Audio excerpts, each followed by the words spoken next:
Hello everyone, I am Tacet and welcome to the Gems of War stream. So today, mainly want to go and finish out all the battles that we'll really need for the entirety of the class event, and then go and mess around with some teams using this hero class. Of course, we did end up getting Tidecaller added to the game yesterday. It is a somewhat decent hero class. It's definitely above the better half average as far as hero classes are concerned. So mainly just going to be messing around with that for most of the rest of the stream. A combination of grinding it, testing some teams, and just doing the event in general. And just going from there and hoping all goes well. But first off, we might as well just start with the leaderboard. They did do, wow, quite a bit more battles. Oh, no, actually not too many. We could easily get it just with a 10. But I do want to go a little bit further than that so we don't have to do any tomorrow and then just it'll be done with. So to do that, I think we need to reach around a 70 today, maybe even a little bit higher than that. But just to make sure that we don't need to do any more battles. So that's what we're going to start off with. There's two ways that we could run down teams for this, of course. I still didn't cover the video. I will be doing that a little bit later today between some other stuff. But it will be up. No worries on that. But as far as the team that you would use, you would either use Dawnbringer with triple Mervarox, or you can go with a Mang into Azura in second slots, followed by Nimue in third, and a Mervarox or Undyne in fourth. And something along the lines of that would end up working. But yeah, most of the stuff that you can put in is pretty cheap. Worst comes to worst, you could just run Mang, Azura into Mervarox, and just put like any blue in your last slot, and then pretty much be fine. Heard a couple other people using Mountain Crusher into triple Deep King as well, which is definitely perfectly fine if you have that many copies of him. He does have a decent amount of true damage, and if you happen to have gotten up to potions or anything like that, he would have even more damage than he would otherwise. So could end up being decent. Actually, how much damage does he have? Yeah, 34 damage with that one potion. That's actually not too bad. But anyways, let me go replace that back. What was it? Right there. Okay, but as I'm just currently going with. And we did end up hitting this thing to level 70, of course. That has already been done. This does allow us to have several different manas. Normally this would be set to +1 purple because of Azura. However, for this particular team, we'll set it to blue because this team needs the blue more than anything else. And, well, actually technically needs yellow too. But we'll go with that and get these battles down. Yeah, hello everyone! Hello, Donovan. Hello, Ben. Hello, Dragon Ball Z fan. Hello, Zeddicus. Welcome, everyone. Let's see. Well, we'll take a blue over for now. Grab that brown into just some destroy. Hello, GZG. Welcome. Okay, we'll go get that down on first slot. I'm not even gonna skill poke him. Should be fine without it. I hope all of you have been having a good weekend so far. Well, it's kind of still the start of the weekend. I'm pretty hyped for everything that's coming for E3. All the things that we might find out. Probably some tournaments I'm watching later today too.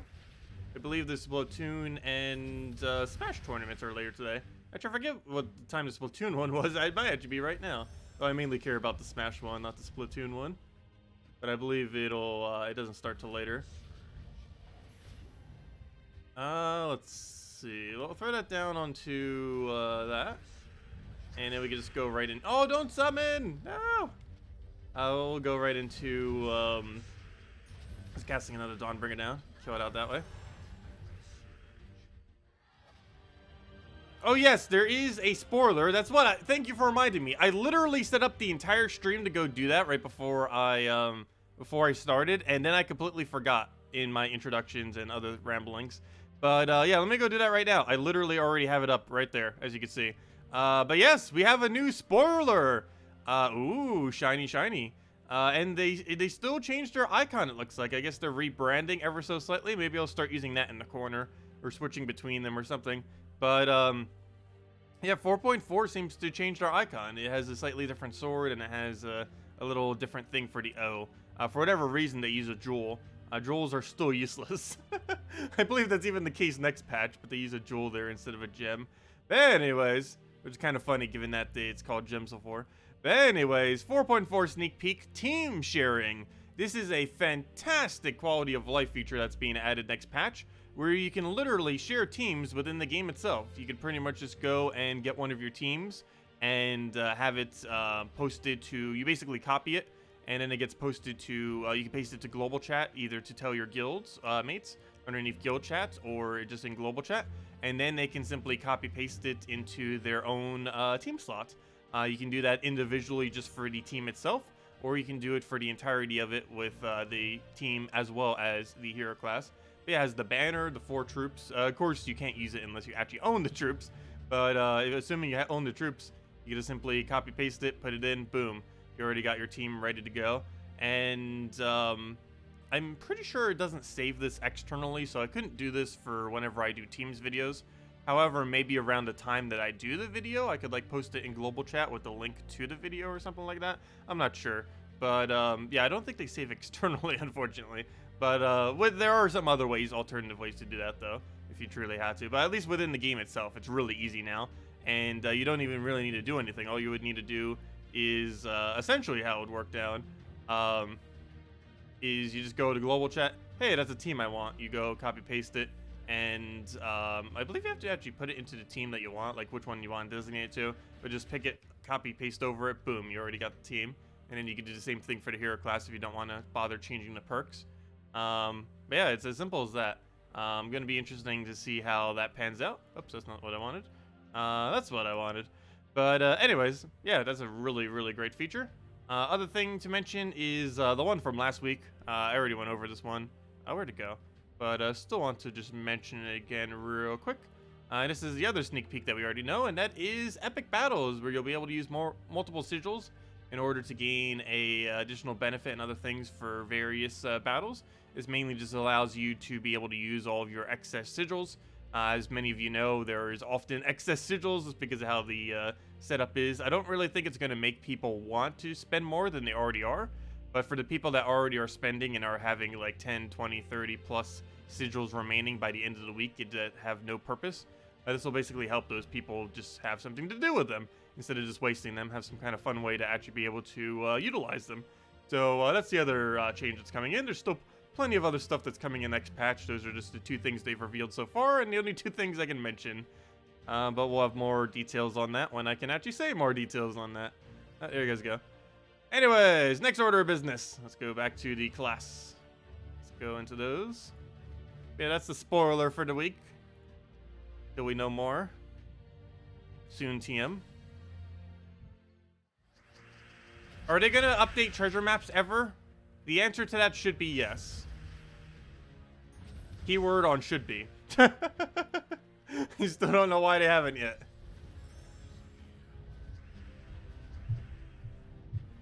But yeah, they will be. At some point. Eventually. Let's see. Throw that down. I don't think they have a patch yet, or not a patch yet, but I don't think they have a date yet for when they're doing the preview stream and next patch. But I believe it's in a few weeks. It's definitely before the end of this month. Actually, the patch might even be out before the end of this month.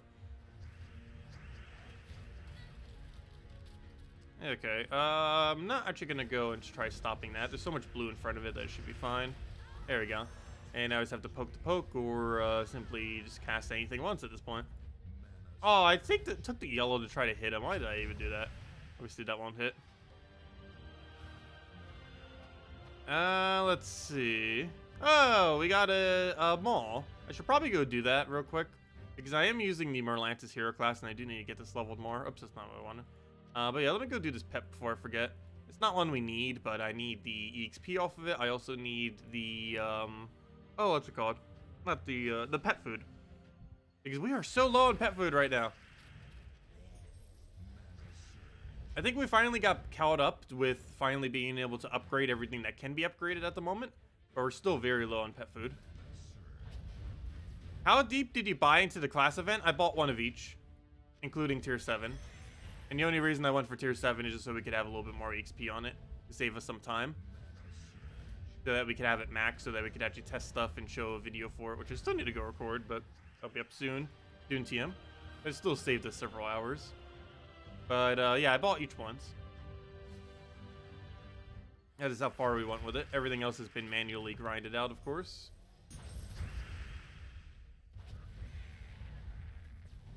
Hey, what am I doing? This is class battles. I'm like playing, I mean not class battles, this is pet battles. I'm like playing it out as if they're class battles. That is not what these are. Okay, and I should just kill it out or not. That'll kill it out. Oh, thank you, Alan. Let's see. Oh, so hello, Gonzalo. Welcome. How to guide to annoy Tacet? Ask about class trial weapons? Wait, what? A how-to guide to annoy Tacet? Ask about class trial weapons? What do you mean by class trial weapons? Not sure what you mean by that. You mean the hero weapons that are on classes? What about them? Most of them are pretty bad for the most part. And they can all be obtained for free from obtaining 250 wins on any hero class.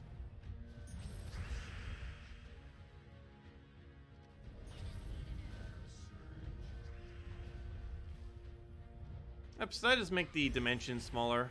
See when that happens. I just fixed it right before the stream started too, and I already ruined it. Well, let me go fix it real quick. It only takes like seconds to fix. But, oh, oops. It would help if I fixed it when it wasn't in between the battle. Okay, let me do it at the start of this battle. Okay, let's see. Options, graphics. That one. There we go, it's fixed. It went off by 3 pixels. It will annoy me by 3 pixels the entire time if I don't fix it. There we go. Okay, we'll move that over. Grab our gold. Grab a red, green, that one.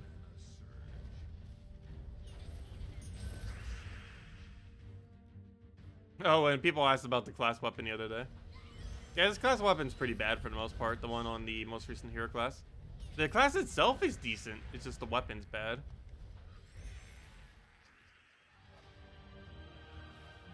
I'm like one of the last people you know to get annoyed with anyone. Yeah, I pretty much don't. Like, I don't really get mad at people or angry or anything like that ever. Ever so occasionally, some people might frustrate me, but it's very, very, very excessively rare. And it's more so my mood for the day than it actually frustrating me.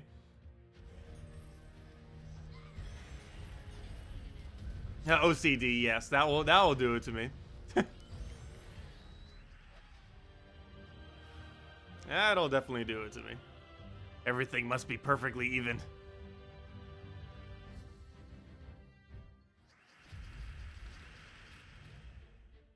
Okay, we'll go take that over, grab that. Get herself a red surge or a green surge. Let's take that over for now.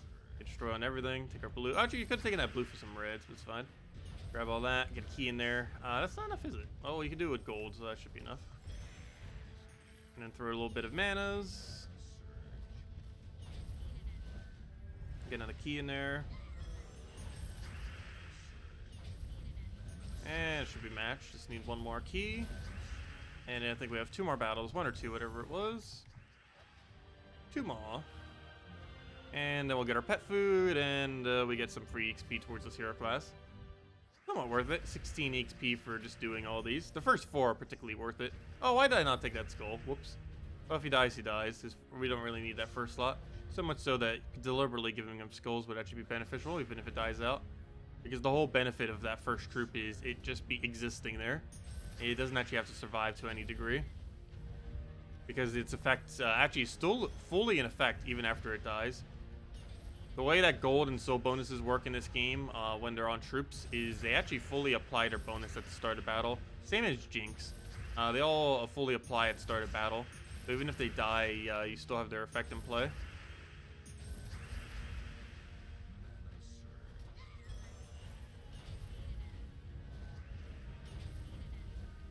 Okay, now we just key to skull or key to key. Key to aura will kill. Actually, skull won't kill. I lied. But that will kill. There we go. A destroy into a skull will. Yeah, we're about to gain a level as well in hero.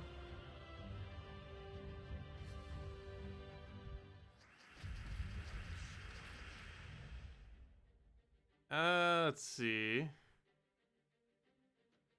Yeah, we'll take that. Go and take a purple over.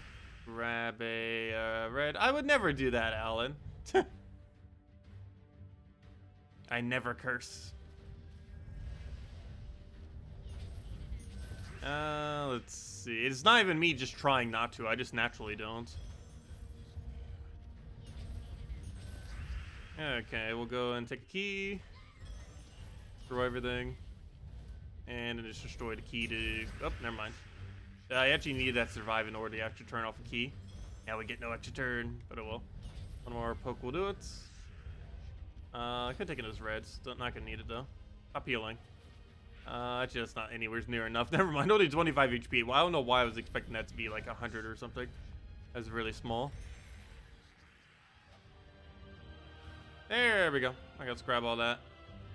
And it gave us a lot of brown pet food. Not a single white pet food. Whoa! We actually just got 9 brown pet food from that. 4 pets, which are 4 brown pet food, and 5 brown pet food. That's almost pure brown pet food then, essentially. And of course, we get 4 copies of a troop, of a pet, when we don't need any more copies of it. That's such a fail. Of all the times to get multiple copies, we would get at the most pointless possible time. That's not nice. Anyways, back to the grind. You make up for my lack of cursing. Let's see. Good morning, Kevin. Welcome. Also, Aid, I'm not quite sure what you're referring to with that. But if you could rephrase the question, I might be able to answer it.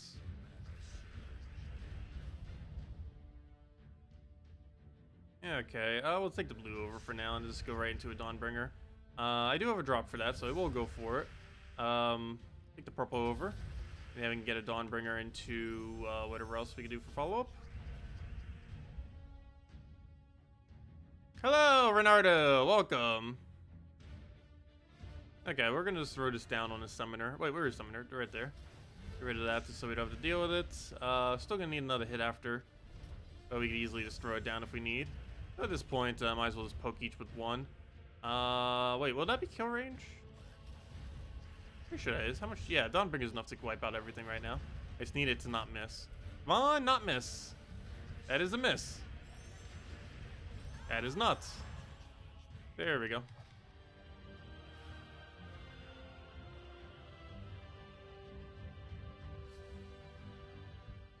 Okay, what do we have? Let's take the purple for now, get our explosion. I keep forgetting that too. We do get, we actually get a lot of extra turn value. We get cleanse on our hero. We get submerge onto a random ally, and we get 1 blue exploded for every extra turn we do. All that. And that's just off our hero, not even anything else. Okay, we'll go and just poke a summoner. That's also his freeze option. Normally what ends up happening with this battle is I end up killing the summoner immediately, and then that leaves his Farce Troll or his barrier option to be annoying. Now we gotta get rid of that. It makes it so we don't get frozen, and it makes it so we can't summon. It's kind of mandatory that we kill it out. Too annoying otherwise. Okay, yeah, we'll poke it just so he dies the next Dawnbringer. The problem now is getting another Dawnbringer. And then we can kill both of those out at once. Green I don't use, but it also means I don't lose a turn, so that's good. I don't think we have any double mana take, so I'll just take a blue for now. Take another blue, and that's guaranteed full mana then. And it was poke them a few more times. We'll go for his barrier option just to make sure we can kill that out. Not really too worried about that thing hitting us multiple times. More so worried about him getting another barrier, which looks like he's going to do. But I can't really stop that, so let's let him do it. He does it to himself, and I cannot kill that yet. Dawnbringer will not do anything. At least not enough. I'll throw that down, and 2 more hits will do it. Hopefully we get 1 out of this. Yes, we do. There we go. And that's that. On to the next one. Let's see, how far does that bring us to leaderboard status? Well, I do want to go to like 70 or 80, I guess, just to make sure we get it all done so we don't need to do more later. But all we need for leaderboard is just 4 more battles, which is going to be pretty easy. Because all people did was just the free battles for the day to get up to that point. Because that's 6 higher than where we were before. which means they did their normal battles and got a Vow Raven. Okay, I'll take that. Let's go for Dawn. Also, we're still at perfect score, as I'm about to probably jinx it. I'm actually really surprised, because this hero class isn't even particularly good in first slot. Yet, we actually have been able to maintain it to never die yet. At least this class event. Not sure why. I guess it's because we have so much mana generation that we keep looping Dawnbringer, and obviously constantly getting Dawnbringer makes it so our entire team doesn't die. But, it seems like the only plausible way that we're not really dying from it. Okay, those Pokos. We'll get Dawn down. Let him do his thing. Double a couple here and there. We can then throw some blues to more blues. We'll do that for now just to bring it into a one-shot range. So we can go from there. Everything else there. Actually, you know what? Still go for that. Let me do that on his barrier option just to make sure he can't really get that going. Skull, I'm tempted for. Let's see. We'll go for this for now and just kind of put that there. Get all of our mana going. Move that one over. Just go poke him, and now we can just go for a nice AoE onto almost his entire team and just wipe that out that way. And then we can simply go... Oh, I wish that yellow would have went into him, but we'll just take a blue and just get it to full and kill it with that. And that'll work. Using a Dawnbringer helps. Yeah, that would help. A Dawnbringer... I always underestimate like how much survivability Dawnbringer actually has. It is really tanky. Like, if you have proper mana generation for it, you pretty much just get a full team barrier every 3 turns, it feels like. If you have proper generation for it. Sometimes even quicker than that. So, yeah, it can be pretty decent. Yeah, it's something I've run very rarely. Oddly enough, one of the only few main things I run it for is literally what I'm doing right now. And that is class events. It is particularly good for class events because there isn't a single time when it's, well, not good during a class event. So, it works pretty well for them. That's about the only thing I really run Dawnbringer for these days, for the most part. There aren't too many other instances where you really need to bring it out. Maybe Guild Wars and ever so occasionally PvP, but that's about it. Now, let me take that red. Oh, never mind. He just literally just froze us on that red. So I'm not going to bother. Let's do that into getting the kill. Oh, wait. Duh. I forgot. It doesn't matter if we take that extra turn. If our hero is frozen, the cleanse triggers prior to the check on if we're frozen. So if I would have taken that red extra turn, we actually would not have lost our turn. I keep forgetting we have cleanse on extra turn on our hero right now. It's a really effective perk. It's actually one of the stronger ones. Unfortunately, things like Titan and stuff don't have it. And one of the reasons why it's one of the stronger ones is it does have priority prior to the freeze check. That and just being able to naturally cleanse that quickly is just useful. Not even Titan can do that. Let's see. We'll throw that down for now. Get one more poke on his summoner. Actually, I might need another poke on that summoner just to make sure it dies for sure off of one Dawnbringer. Oh no, that missed. We'll take those blues. It should hopefully be enough mana. Yes, it is. Okay, kill a summoner. Just so we don't have to deal with it. And one more Dawnbringer will wipe his entire team. Just need to take a few blues if I ever end his turn. Do I skull? Skull or not skull? I guess we skull. Don't need to lose our hero. I want to try doing this one flawlessly if we can. Like this entire event. As I say that, we're probably going to die to this battle. But, I can't recall if we've ever won an entire event without losing perfect score. I think we have. Pretty sure we have. Probably been a while, though. Let's see. Yellow for now. Grab that blue and just get another Dawn down. Doesn't even matter which one we do as long as it kills it out. The main thing that matters there. And we'll finish up this set, do another 5, and then see if we'll go any further from there. Okay, I'm gonna take that yellow for now. So we'll do that, get a Dawnbringer down. That in there. Go do a thing. We'll go and do a poke. We'll grab ourselves a blue right over there. Just get that denied. We'll get a bunch of manas, all good. Guess we'll get a Dawnbringer down. Get our pokes right there. Valraven will keep there for now. We'll poke him just so we don't have to deal with barrier. Probably poke it again, okay, just so we don't need to deal with barrier. And the fact that he gives so much HP too, 52 HP. I wish there was a version of him with, I mentioned this before, but like a 6 mana cost version of him with extra turn, but like almost no other follow-up whatsoever. Just move an ally to first slot, barrier it, and give an extra turn. Like if you could just do that, that would be so useful for a low mana cost with that auto extra turn on it. The problem with him and why he's normally not used is his mana cost is too high for what it does, and it's overall just way too defensive. If you want to move your team around, you generally would want to do it very quickly.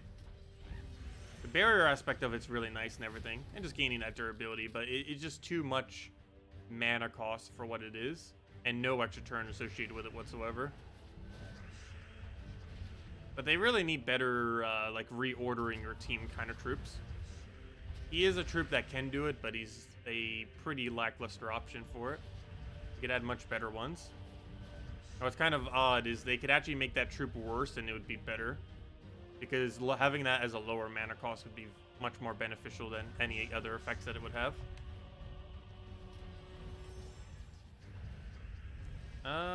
Especially if it had an extra turn attached to it.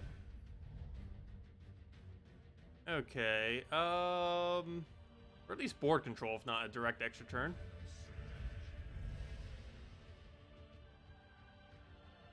Yeah, you're halfway there now, but Guild is on a gold farm mission, so you can't farm souls.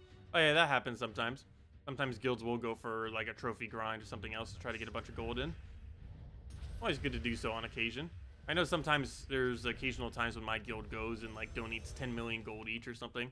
Not like consistently everyone doing it, but quite a few people, like half the guild if not more, going for that much. So let's see. Wait, did we lose? No. Okay, I was gonna say, wait, why is our score so much lower? Duh, it's because I didn't take the higher battle first. I was gonna say, why does it look like we have less points even though we have the same amount of battles? It's because I didn't take the 85s first.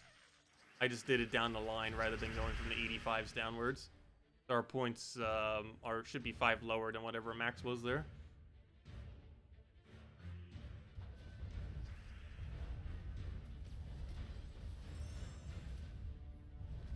Hey, I'm gonna target Valraven directly just to make sure it doesn't escape. Just in case, you never know. Better safe than sorry.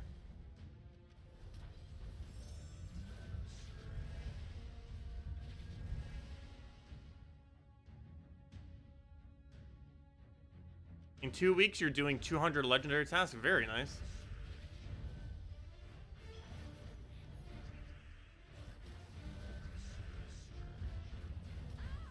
There we go. One more skull will kill that out. And dead. Okay, one more set of 5 for now. And then we'll probably mess around with teams with this thing. Like actual teams.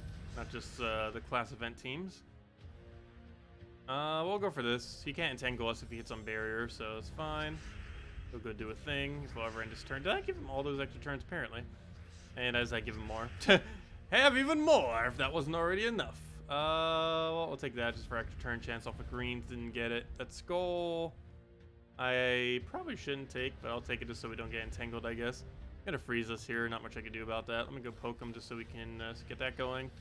For whatever reason, he didn't go for those blues, and we're not even frozen on it either. So we'll take that, do that. He'll hit us, which will do almost nothing. We'll get another poke on that, just bring it to kill range. Then we worry about that thing. Luckily, we got full mana off of that. Quite a bit of mana. But we'll go and grab that, get our kill, focus that thing down so it stops healing, and be good to go. So we'll double poke him if we truly had to, which I probably will, or not. Never mind, and then we win. There we go. Okay, blue-green. Let's just do blue.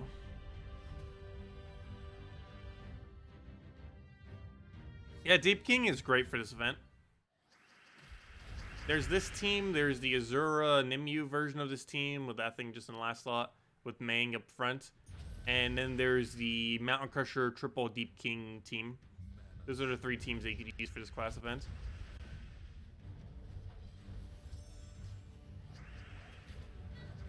Yeah, okay. Let's see. We'll go get another poke. Throw it on Frost Mage. One less thing to deal with. Go grab herself a blue right over there. Get a Dawnbringer on it. He'll go and do his barrier thing. Do I have any direct way of stopping that? Not really. Let's do that for now. What else? What else? Grab a green. Get our cleanse. Throw this onto his last slot. Yeah, that probably would have been enough damage regardless if we did that or not. Aren't we doing like 50 damage? 44, never mind. Okay, good thing I did poke it in.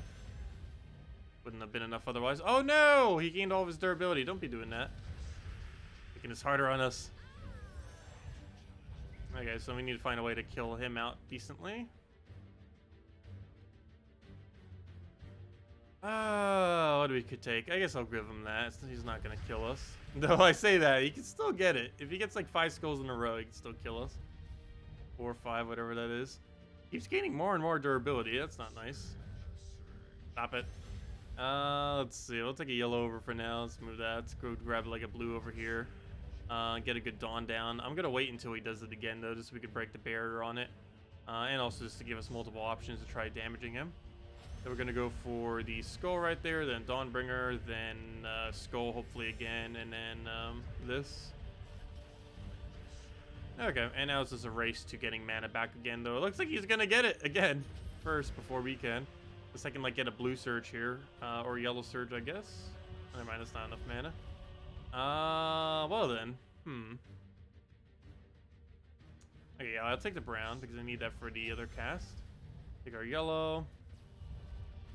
Do I Dawn here? I think I wait until he cycles back around again. This is a strange battle going on here.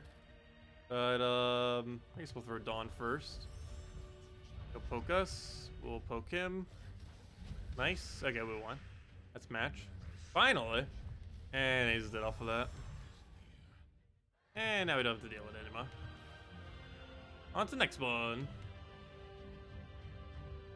Let's see. Go in global chat. You're streaming. Only 7 of us watching for the past 5 minutes. No, it's more than 7.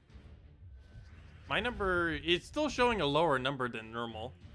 But it's way higher than 7 right now. It's 33, which is still low. But, yeah, I don't know. I think YouTube didn't do the notification or something. I don't know. It's being weird. Yeah, we can go say hi, global chat. See. Let's say hi to everyone. Hello, everyone. I am streaming Gems of War on YouTube at Tacet League Terror, if anyone is interested. Mainly just messing with class events and class teams. Let's see. Oh no, let's just go with a wave. There we go. Let's see, that's not what I want. I want a couple other global chats. Wait, why'd it go to none? There we go. Go to there. A lot of people getting a new mythic. I'm not sure why there's still so many people trying for it. Look at that, all those Shade of Zorns. The whole page of just Shade of Zorn, pretty much. Like one person recruiting and one other random message. Let's see. What was that other message? What was that random message in the middle of nowhere? The sunglasses. Good job. We'll go to 10. And then we'll mess around with finishing out the class event, then mess around with teams. And go from there. And say hi back to Global Chat 1 again. Literally someone typing in 1. I'm pretty sure he was trying to get to Global Chat 1 and type the number 1 in, but accidentally put it into the chat rather than putting it into what I'm putting into right now, the channel changer. I wouldn't be surprised. That's actually really funny. I have done that before too. Not that often, but it does happen. So why is it lagging all of a sudden? There we go. So why does Global Chat 10 of all locations have so many? Is people going into 1 and adding a 0? I'm not sure. Anyways. A bunch of people saying hi's. But there we go. Anyways. Where were we? Grab our greens. Also, I'm not sure what we'll give a redeem code off of based off today. But, I'll have one soon. Take a yellow over for now. Dawnbringer down. How's my day been going? Pretty well. Everything's been going pretty well lately, for the most part.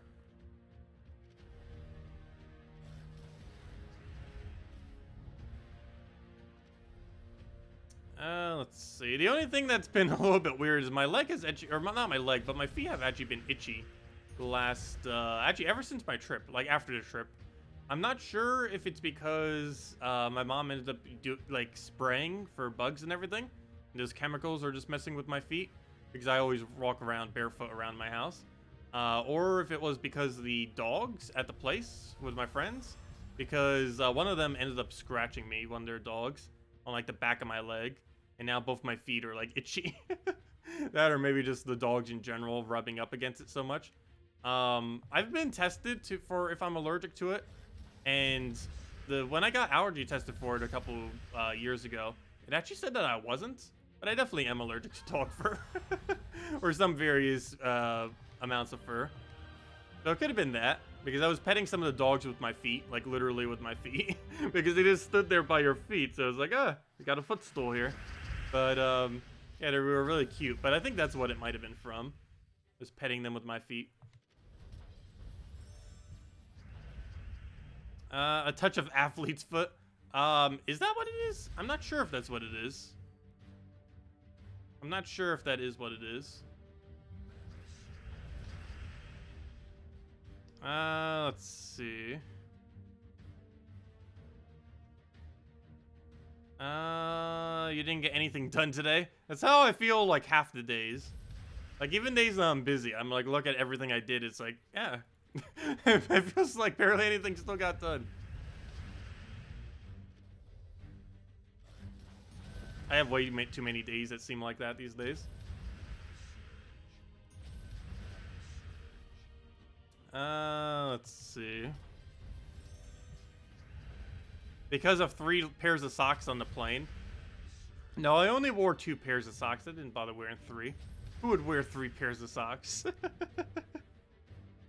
It was kind of funny. I was wearing 4 or 5 shirts. I forget how many. I think it was 4. Which would make sense because the day I was there and then 1 per day. But I'm pretty sure it was 4 shirts. That's the only thing I was like really wearing a lot of though. Pretty sure some people looked at me weirdly at the airport for it, but hey, I saved money. There was literally one of the people while I was like sitting there on the plane before my plane because I normally get there so ridiculously early just in case. But they ended up having to leave one of their bags there because they overpacked and they didn't realize they would get charged for it. And then it was like a $65 charge at the gate. But yeah, I always avoid that kind of stuff. It's one small personal item, pack it like crazy, and wear everything that you need in your pockets or on yourself. Because they can't charge you for that.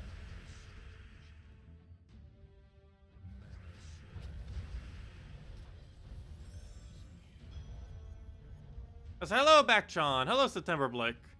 Let's see. And hello, J-Dots. Welcome, everyone. You got the new mythic. You hear it's the best in the game? Haha.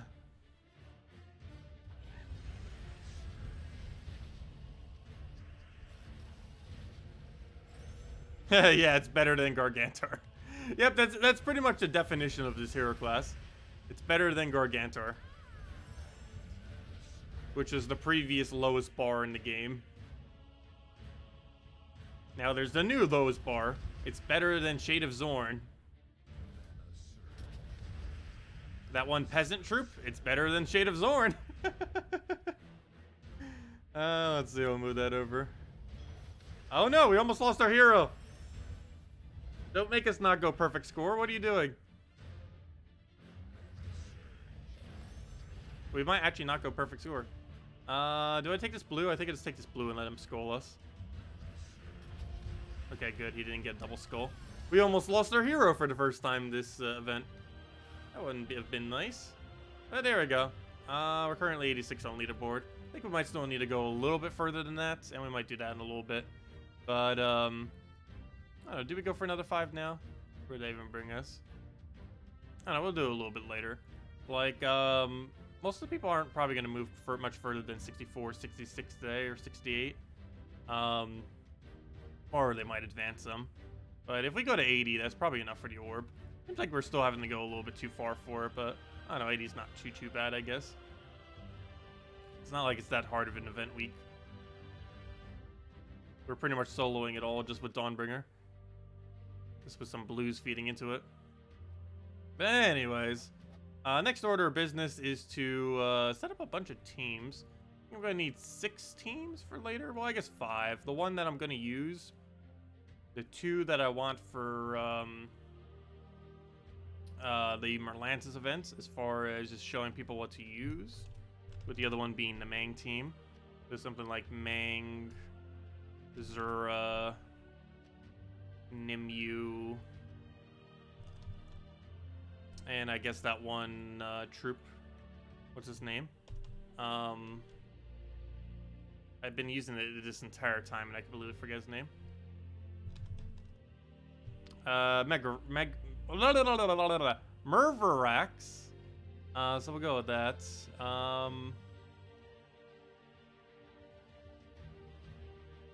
Seems a little bit weird not having him in front of the thing. There we go, we'll have it like that. Yeah, let's do it like that. Mang, Mervarax, Azura, Nimue. That'll work. Okay, we'll roll with that. And what would be the banner? What are we missing? Or do we own everything here? Oh, we actually own everything. Or we have everything as far as coloration. So I guess we just do it with brown. You could do this with the class, but you could also do it with Titan. Depends which way you want to go. I guess technically it's safer with Titan, so I'll show it with Titan. But you can just use the class there as well, Tidecaller. Oh yeah, and then we rename this to cheaper events. There we go. Okay, well, 2 down. 5 more teams to go. We'll name this one to just the dashes. Use that as the divider, just so I know. I sometimes do that just to make it easier to tell as I'm doing the video. Just to make sure I cover all the teams, because I know I need to cover every team below the line. Let's see, cheaper events. And then we need 3 teams, probably one oriented towards per color. So the first one we'll probably center around is the 4 times, which you would use most likely for the Guild War Day, as well as on its defend or offensive on the Guild War Day. So that would be the +1 purple version of this. So you would go Azura, you'd go Undyne, we need to go... Where's Undyne? Previous bow Undyne. Well, if I could put a Y there. And an N, I guess. Is that Undyne? I forgot how to spell Undyne. Undyne? Undyne! There we go, we got it. Okay. Let me get rid of that, get rid of that. What else can we put there?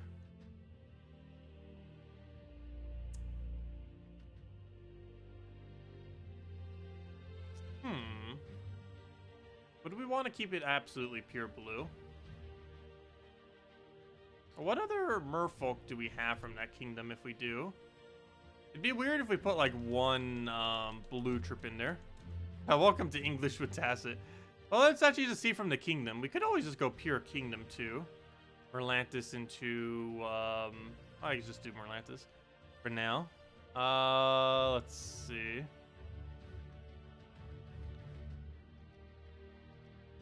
Would we want that though? Because we don't have any other version of true damage. Oh, yeah, let me just make sure I'm under Merfolk, I guess. Make sure we do have Merfolk. And even more so to set it to just blue. Let's see. There's Merline, but we wouldn't want to really use that with Undyne. There's Deep King, but it doesn't really have much of a follow-up other than that. And all he really is a bunch of Submerge. This thing creates blue and brown, which in this context there isn't really anything particularly good to put brown into. Mermaid's underwhelming. Shrimp is true damage, which we don't really need. No, we don't really have one other good option, do we? What would we use as our weapon? It would probably have to be Bronze Lock then, right? Let's see, what do we have for pure blue weapons that are double color that aren't useless? Ideally, blue, brown, blue, yellow, or blue, red. Or not blue, red. Wait, what's the other color we're missing? Oh, never mind. It's just blue, brown, or blue, yellow. Let's just check those two then. Blue, brown. I know brown's like pistol. Withering, or the withering staff. That's not really much though. And blue, yellow. Oh, there's rope dart. That's the first thing that comes to mind when I hear that. So I believe I'm already using that on one of my other defends, but of course offensively, we could end up using it and give it a shot that way. You know what? We might actually do that then, because we can half mana start it with the hero class, which I haven't even changed over to yet. Use it with Tidecaller. A little bit weird using Tidecaller as your first slot though, but I don't know. I guess it'll be fine. Hey, we use an option there to try to protect ourselves. Well, that would have been the option to protect ourselves, and now we don't have the color. Let's see. Is there a blue-brown option here that isn't useless? Nope, they're both useless. Leviathan and this thing. Neither of which we really need. Both are going to do almost nothing. Oh, then again, this does have Dispel on it. I almost forgot about that. Though then again, Azura does too, so why would we need him to do it? Azura would do all of the Dispel we would need. What else is just under blue-brown in general that isn't Merfolk? It doesn't necessarily need to be Merfolk. What do we need Merfolk for? We need Merfolk for Undyne's boost ratio, and just for a little bit of extra team bonus stats, but it doesn't have to be. It does have to be blue, though. That it does. So let's get rid of that, go to that. Let's just check some of our other options. I know there's Corvash and stuff. Like a good mana generator would be decent, too. I guess Azura kind of covers that ground for the most part. Ah, Megavore! Oh. Oh. That's a thing. That's a thing that works. Oh, but that's a little bit weird with Rope Dart. Because we're already tearing their armor pretty easily. I don't know, it still works. It's Merfolk and it's blue. Those are the two things that Undyne cares about. He is a Merfolk and he is a blue. Not the same kingdom, so we don't get as much bonus from those things. But we'll get the fur Merfolk bonus, which unfortunately doesn't have a pet yet. That's funny. All three of these are blue with that exact same background, so it actually makes the image constantly continue. I've never actually seen that before.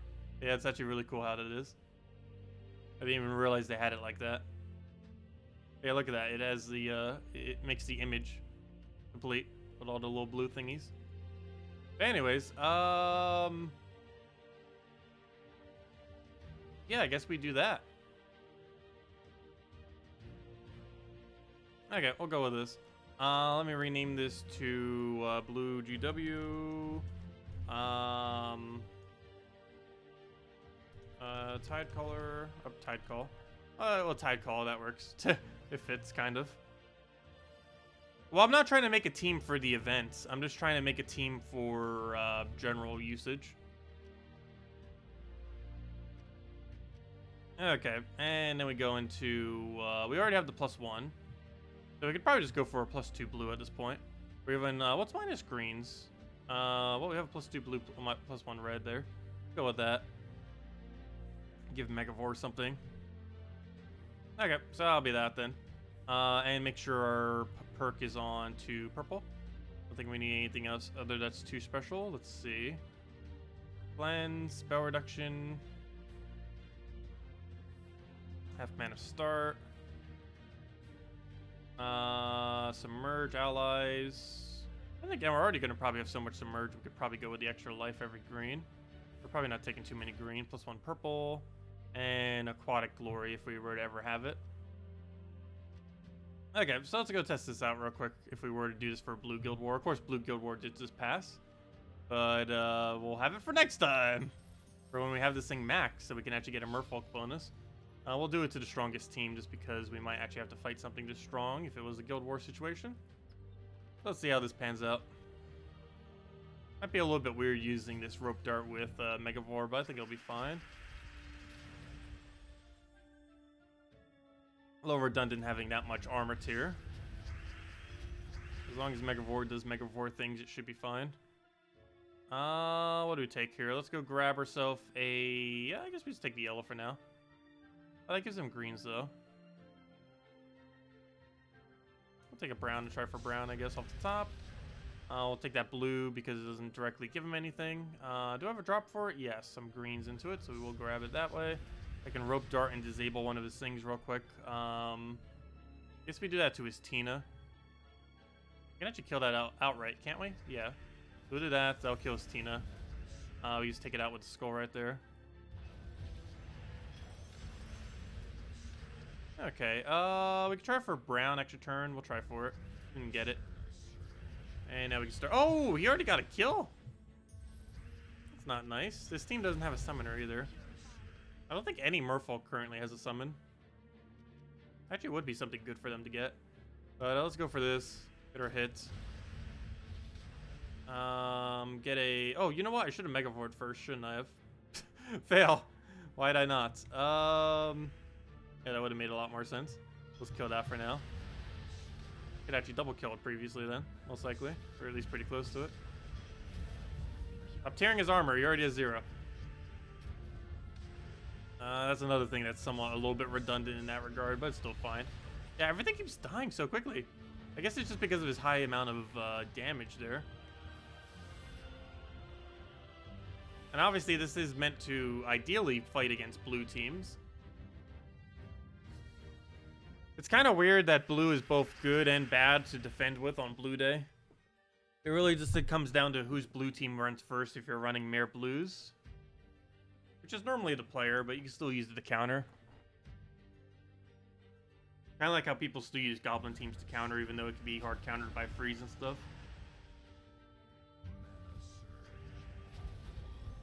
Yeah, it gets the job done. I don't know, we might try for next Blue Guild War Day. If we had this thing max, so we would actually gain a little bit extra magic for everything. Whenever we get our kill, that's not too bad. Just extra 4 damage for Megavore. 2 damage for, technically 4 overall damage for Undyne as well. Stuff like that. That gets reduced another 8 stats. Or not 8 stats, sorry, 4 stats. Forgot it's half of its magic.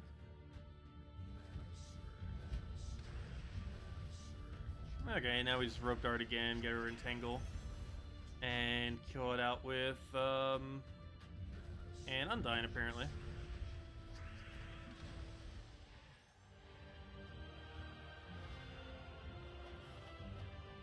Yeah, this would work. Yeah, we might need to test this out next Blue Guild War to see how it pans out. Because we'd most likely have this hero class max by then.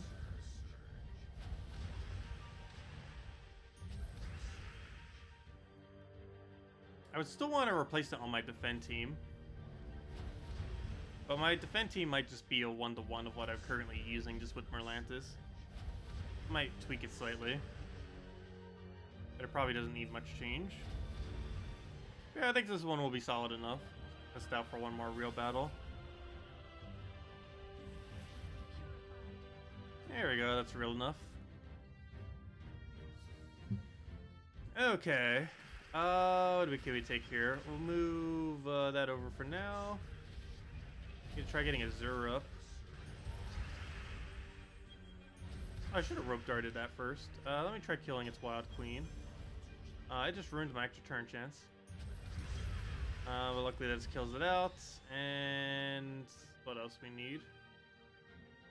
What is that Skull Storm even from? I don't think that was from Wild Queen, was it? I know Wild Queen has one. What's her condition, though? I actually forget now what it was. And look at all those submerged do work. He only hits one single enemy. One single ally, I mean.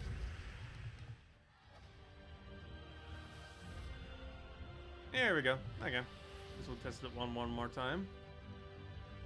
Could you use any amount of blue? Gosh, there we go. Oh, actually, that 3 trophy probably would have been easier. At least this one has 1 blue on it, so we can silence it. But he probably has cleanse on extra turn if he's using priest. Oh no, he's using drag guard. Never mind. Let's take a blue for now. Megavore doing instant kill. That's, I believe, the first one we've gotten so far. Getting a Zoro to disable that barrier he has. Which I probably should have used rope dart first, but oh well. Put that there. Double kill those 2. It is enough to double kill, right? Actually, let me take Skull first. Oh, should have taken those yellows.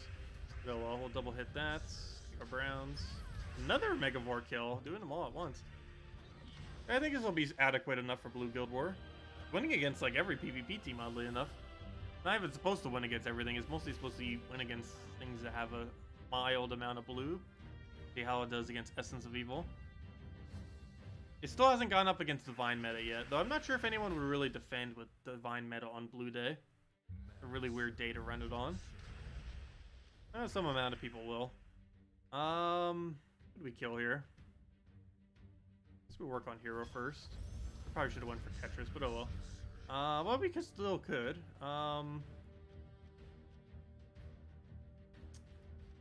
Go for blue first. Get a Zura going. Get a good disable in there. He'll do his thing. We'll go and throw down a... probably take a purple for it. So we'll do that. Move that to first. Before he does anything. And then a Zura HP steal. Nope, or reduction, I should say. If we can get a skull on that. That or just even an Undyne at this point. Undyne is hitting pretty high too. That's one of the reasons why it seems like we're actually winning so quickly. Undyne is hitting like a truck. Let's see. It's boosted based on Merfolk and Submerged Allies. So that's a potential gain because it can't boost off of its own Submerged though. However, but it can boost on itself. That is on Merfolk itself. So that's a potential of 7. 7 times 8 is what? That's 56. 56 into 26. That's 82. That's 82 damage to 2 enemies. That's not too bad. Actually pretty solid. Not exactly one shot, but definitely 2 shot. Like that into a 1 poke into that ability would kill everything. At least in context of Guild Wars. So what do we do here? I think I do Rope Dart just to reorder the team properly. How much damage is that? Not enough is how much damage that is. I don't think there's any good way of doing this because I don't have any way to do like a small amount of damage. I guess we'll just kill those 2 with excessive overkill. Get that silenced. Take the red right there. Rope Dart into anything. Actually, probably should have Rope Darted first before I even did that. But we'll do that. Move that over. And then we just Megavore into, what's his name? Undyne. And a smash. Doesn't even matter what we do as long as we poke it. We can even just Azure if we want to. Which we might have to. Never mind, he has boost ratio, he can still kill. Does 3 damage, but still boosted based on everything. Regardless if it's for webbed or not. I actually like this team. It's actually somewhat fun to use. But yeah, we'll definitely need to bring this out for Blue Guild War. I like it. Not sure what the replacement for Rope Dart would be, though. The only problem. Because I don't think there's a good blue-yellow other than this. There's Sky Hero, but most people don't own that either. It's another one of those old event weapons. Like, everything that's optimal for that slot is an old event weapon.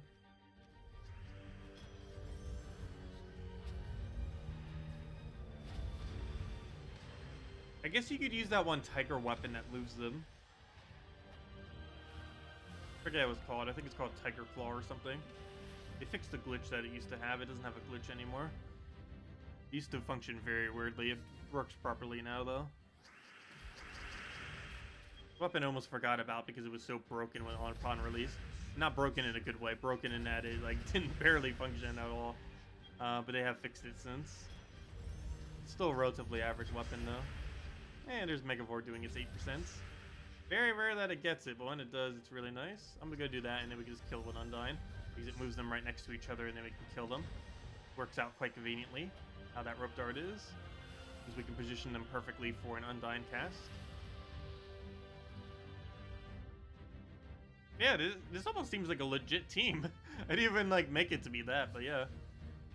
So this is definitely our new Blue Guild War. And probably the only thing I will honestly be using this hero class for. Like every other instance I might end up building a team for, I'm probably never going to use. It's probably just for Blue Guild War. I'm still going to show a few more teams for the video. Need to think of what on earth to make the teams. This works for now. I really enjoy this team. Nice change of pace. Anything with Azura is normally pretty fun too.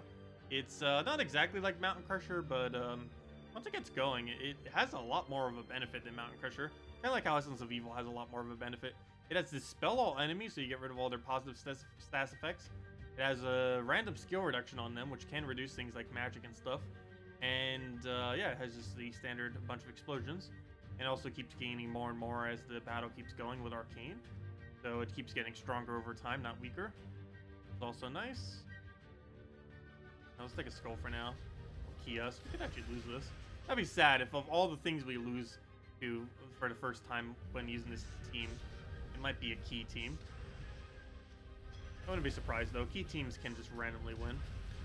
What do we take? Oh, I guess we only have one target, don't we? Never mind. Okay, we'll move that. Grab a... Do we take it up or down? Let's take it down. That'll beat him out into taking a skull. And he's entangled, so that's fine. We'll take a blue just to go and do it again. I guess we undyne his first slot just because we have no other option. Oh, wait. Don't do that. We're gonna die if we do, so I'll take that skull. We'll undyne that, right? Yeah. His entire team's stealthy, so he has no stealthy. What's his hero using? Assassin? No, Thief. Oh, wait, does he have Summon on that Thief? Does he have the 35% trait? No. Of course he doesn't, because he would have triggered a billion times by now if he does. Okay, we'll go do that on Egg Thief. Get our Azura. Take a bunch of mana for it. Hopefully get super lucky on this Azura. Perfect. And now any poke will kill. At this point, I might as well just take a green to green. Is there even any way to do that? No, but red also works, but there is no red either. Take that for now. Don't kill the rope dart. I need that rope dart. There we go. Kill your rope dart then. There we go. Didn't even lose a troop. So I wish this team did have a summoner. Too bad Azura doesn't have it attached to her. But she already does enough things, I guess. I almost want to keep using this just until we lose once. That practice for next red for next blue guild war. Let's poke the hero. Get rid of all the extra benefits he gets from hero. Priest hero class is pretty flimsy, as you can see with the fact it's already reduced down to 1 HP. Has a lot of things that keep healing over time, but a lot of them take like several turns to start taking effect. Because how slowly they just keep applying their effect. So if you just burst it down with damage, it normally dies pretty easily. It has no skull mitigation whatsoever. No dodge, no skull reduction, no barrier, no nothing like that. Most of the weapons they would use would have barrier, but it itself does not have barrier. Let's see. Like Divine Protector, Dawnbringer, stuff like that. The kind of just general things you would use all have it, but hero class itself doesn't have it attached in any way. We'll try for blue to blue. Actually, I'm going to take it up brown first, because we can just do that into that. And take all the purples over. That gives us Undyne for the double kill. Not getting many Megavores, though. But Megavore is mainly just there to... not necessarily just be there. More so as just a backup plan. For when worst comes to worst, you can still win off 8% instant kill and Megavore taps. It's also a good cleanup troop due to how much true damage it has. And if we were to have that trait, every single kill we do does increase its damage by 4. Well. And by the time next Guild War comes around, we would have that trait. We don't currently have it. Could help this team slightly. So like right there, we would have gotten 2 magic for everything. So this would have been 33, that would be 12, that would be 28, and that would be 61. That would increase by another 4, or by another 2, I mean, every single time we get a kill.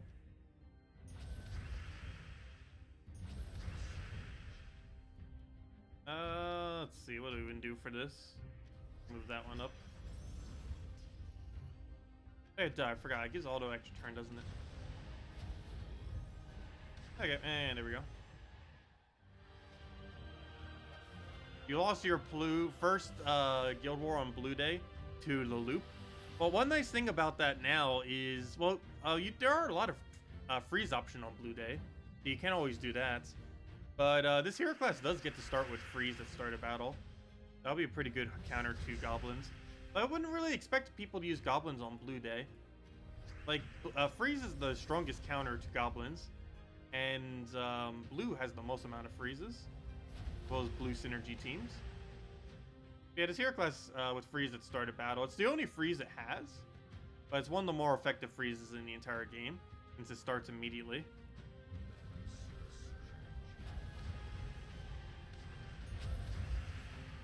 Okay, I almost poke it even though he's already dead. He'll just kill himself out, and there we go. Yeah, still haven't lost with this yet. I want to keep going until we do. I'm actually really surprised it hasn't gotten a loss yet.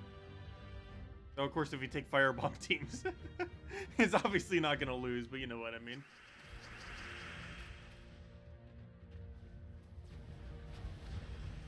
Let's see.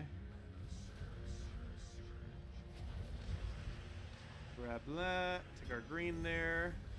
Oh, I guess I don't even need to swipe it. Swipe itself. Grab those yellows there. Move the other one, and then we just kill it with Undyne. And that should be way more than enough damage.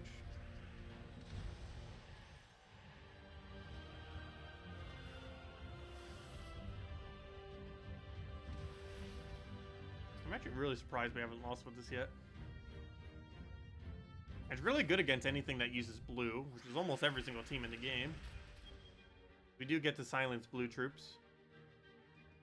And most teams don't run immune to silence these days, unless they just happen to have it randomly or on impervious.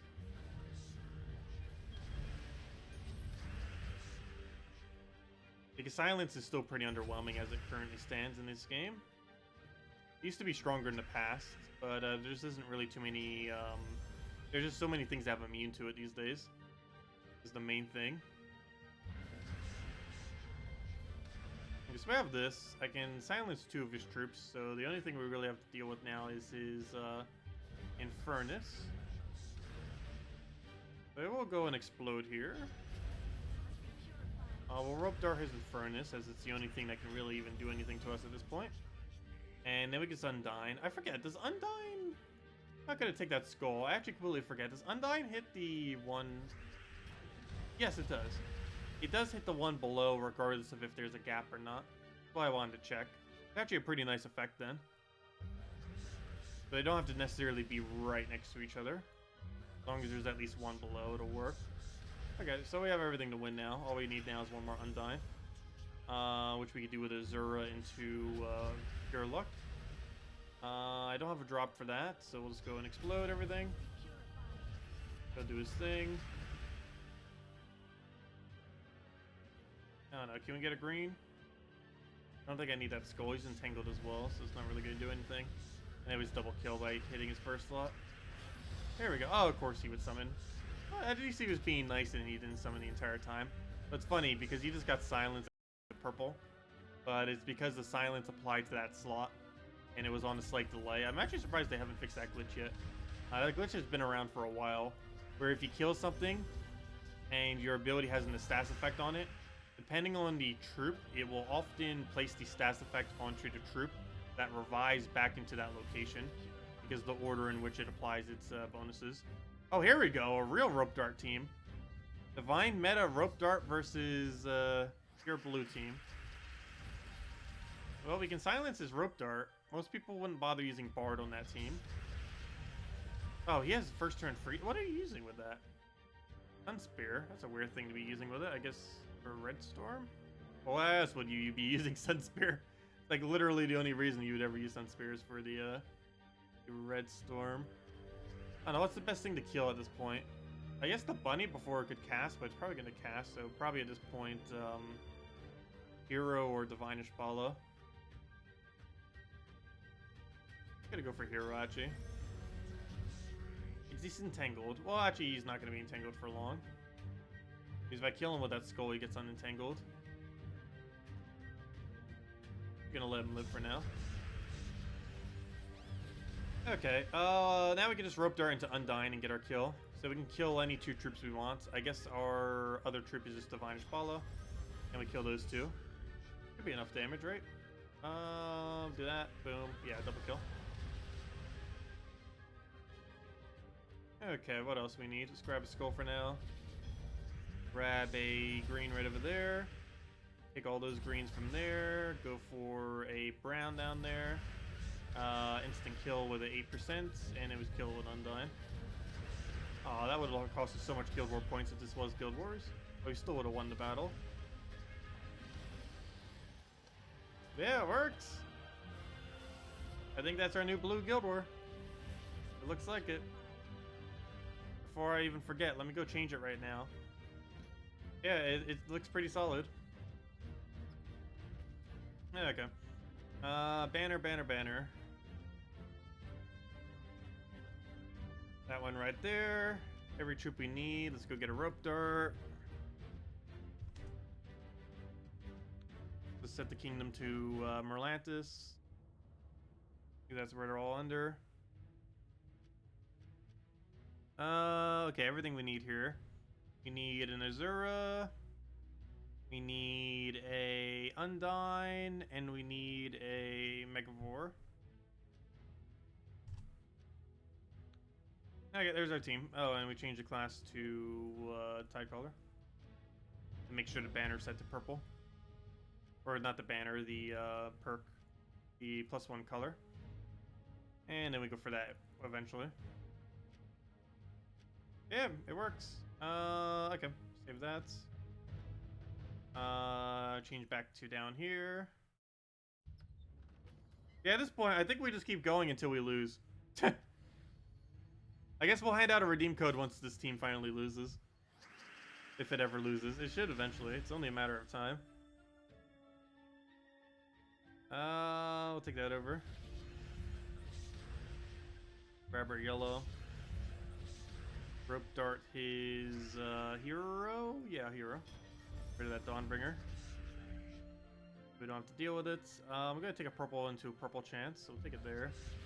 Oh, I had to give him red. I could have actually done that in a safer way, but oh well. Do that. Get our Megavore 8%. Rope dart his Elmagrim. And Undyne to 2. Can we take Skull first? Yes, I can kill them right now. Either take the Skull first, throw that down, and the Undyne. That's a match. Assuming he doesn't get a summon. We'll take Brown for now. Could always Megavore him. I think it's enough to kill him outright. Yeah, it is. Let me just get Megavore's mana. There's a red. Fine, just take a Rope Dart Skull, I guess. There we go. That works. Tacet playing ranked. I haven't been as much recently.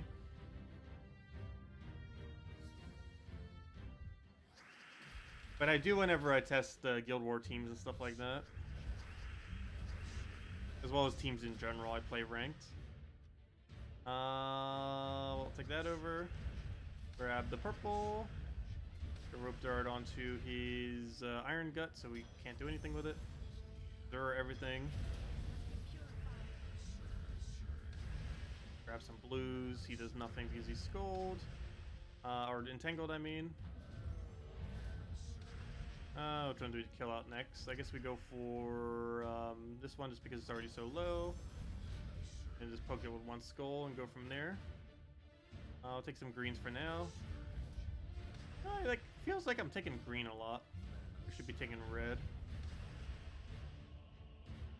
Don't use blue, do you? Yeah, you do. Never mind. You can get silence then. That's good. Do just that. Hey, why didn't I go for something anymore? That's the only not blue on his team. Or at least that was at that point.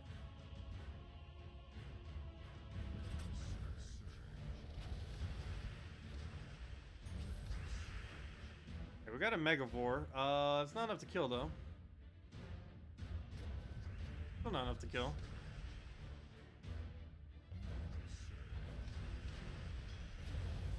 Now it is. We want to go down that route. Fortunately, we're entangled. Also, he just gained so much life that he actually is out of kill range now. Actually, no, he isn't. I can still do it if I want to. And I do want to. There we go. And a smash. That works.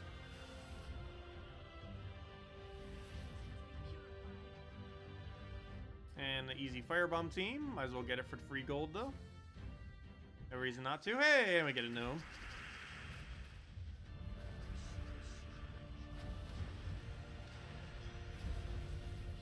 let's rope dart the gnome, just make sure it doesn't escape.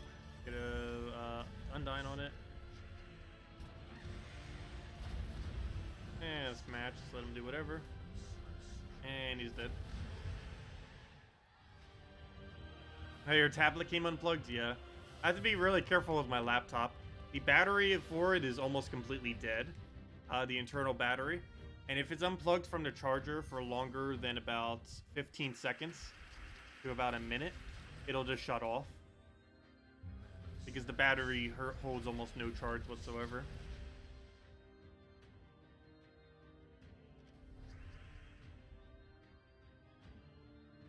Okay, I'm gonna rope dart his rope dart. It makes logical sense. I'll go and take that down.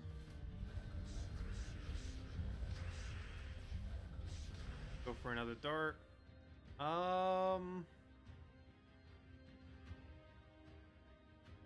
Who do I aim at? I think I should just take a blue.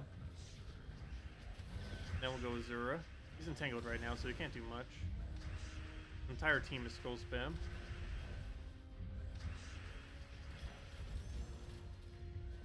So he's still finding a way. Ah, rope dart. Why must he be a thing? I know we're using rope dart too, but still. That's besides the point.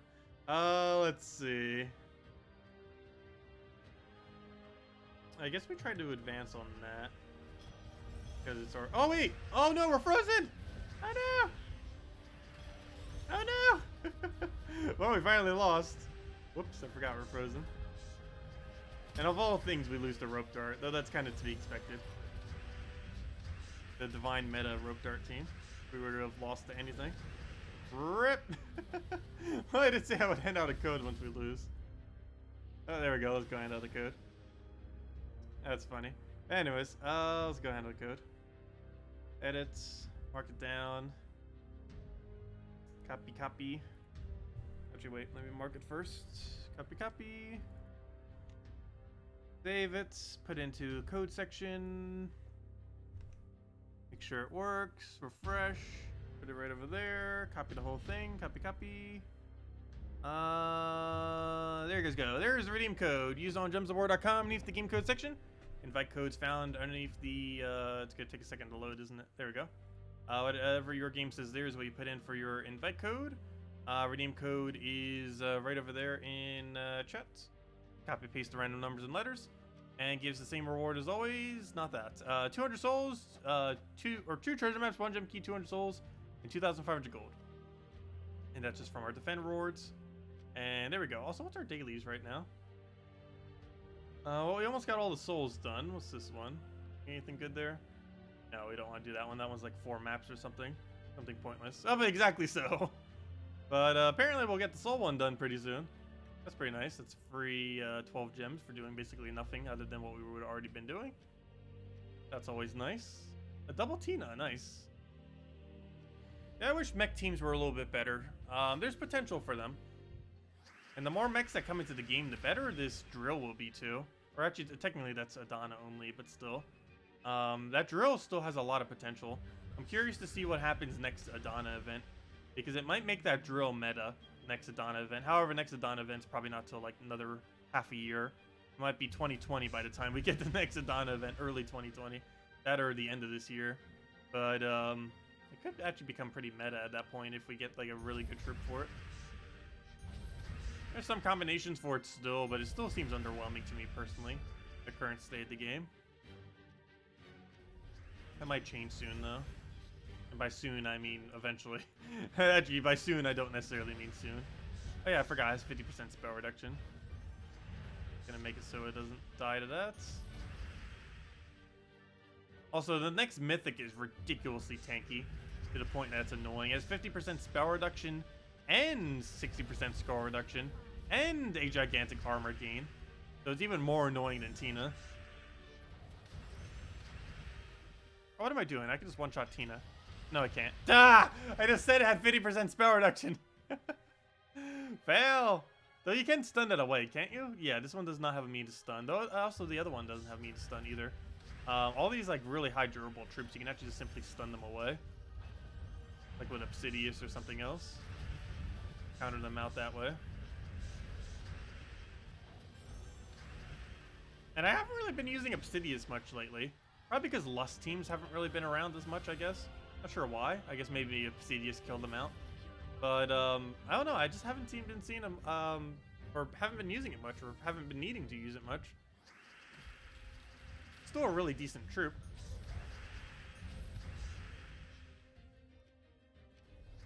Who do we hit on? I guess we'll try doing that. I have a good drop for that, do I? I guess I could take blue off the top and go from there. And let's move that over. Take a scored over there. What else do we need? We can go and take a red or a blue or what else? I guess we could take a brown right over there and then throw a Megavore. Still got to deal with its 2 barriers, but we can easily do that with Azura, who currently has no mana. Dragon's Eye just doing its thing. Gonna hold just because I want to get Azura down. We'll keep disabling our last slot. Luckily, that does not hit random enemy anymore, or random ally, or you know what? Or you know what I mean? It's a random thing anymore. It just consistently hits the last slot, which is good. However, on Nintendo Switch, they still have it so it hits a random enemy, which is annoying. Now let's just try killing Hero then. Kill that out. And 1 poke will kill that. Actually, 2 pokes it looks like. Baby Dragon, that's funny. We have to get the kill off of it. Then we get Dragonette, which is even that bad of an option. Oh, sorry. Question right above the code. What was it? Seems you can level it faster yourself by spending 25 gems on it later on the title. Is there any good reason to spend gems for the class event? No. I personally do just because I have excess gems and because I do it in order to show it for videos and for streams, like we have been for the streams and video that I'll be recording very soon. Definitely 100% by the end of today. But yeah, there really isn't much of a need unless you just want to power level your hero class. Out of all the events, the class event actually has one of the least amount of value. And I still do it only because of the, to get it rushed upwards. That's why pretty much anyone bothers doing it. But no, it does have the least amount of value of any class events, or of any event, the class events. Yeah, you can just get the emoji packs and portraits and things for 25 gems or 50 gems for the emoji packs after the fact. You by no means need to do it immediately. The only one I personally delay is Tower of Doom. Just because there really isn't any point in going tier 6 in Tower of Doom. There's barely even much of a point to go tier 4, which I do. But to go an extra 850 just to go and get that is just not worth it.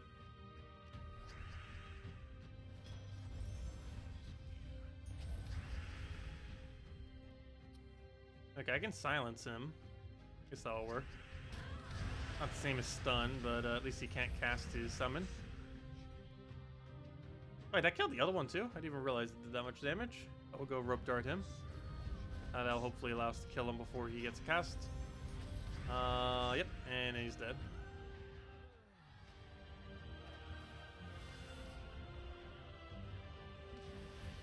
I'm not sure what it is about this team, but I love using this team. Has an interesting playstyle to it. That and rope dart's still overpowered. Which is probably also making it fun. Too bad we don't have a half mana star Merfolk troop. That doesn't currently exist, though it probably will eventually. Because Merfolks aren't a particularly overpowered typing. Though they did get a lot stronger ever since this hero classes came out. Okay, I guess we just take a red for now. I like how I always keep taking so much more green, yet our benefit is actually bigger on red than on green. Not sure why I keep taking green so heavily. Oh, we might actually lose this one. And of course, this is the other meta. Also, I still don't own Queen of Tanya on my Nintendo Switch account. I need it so badly. Such a ridiculously strong option. Okay, it's not over yet, but it probably is. I don't foresee this being a win.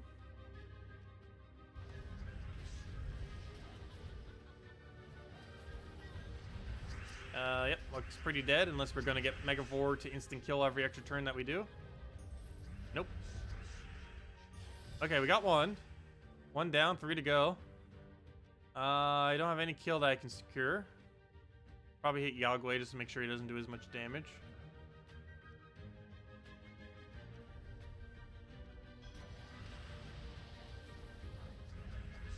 Come on, 8%. Nope, didn't get it. Let's see. Guess we blew to Skull. Nice. And we're dead. That was to be expected though at that point. But its win rate's pretty decent. It loses against some of the meta, but almost everything will eventually lose to some of the meta. Like the Divine, the Rope Dart Divine team with Divine Spalak Quillin, the Yagway Queen of Tanya team that we just faced, stuff like that. Pretty much always going to lose to. It's something occasionally. Even the best teams in the game are going to lose to it on some of the time.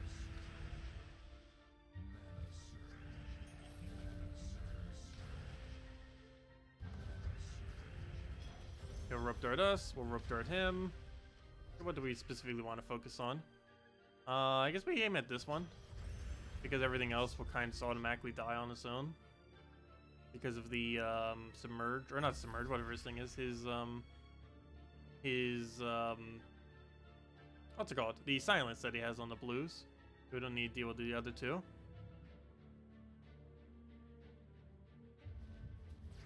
I want to try setting, I guess, Alchemist up for his... Oh no! He just silenced my silence option. That's not nice. I might need to go take it out for that now. Though I have no Undying to take it out with, so never mind.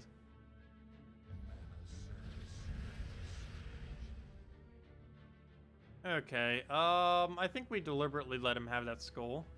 No, we don't. We'll take the blue over. Okay, what can we do with this board? Well, first things first. Let me go and poke his Alchemist, I guess. Now they're all poked once. All the armor are torn, and we don't even need a Megavore for that.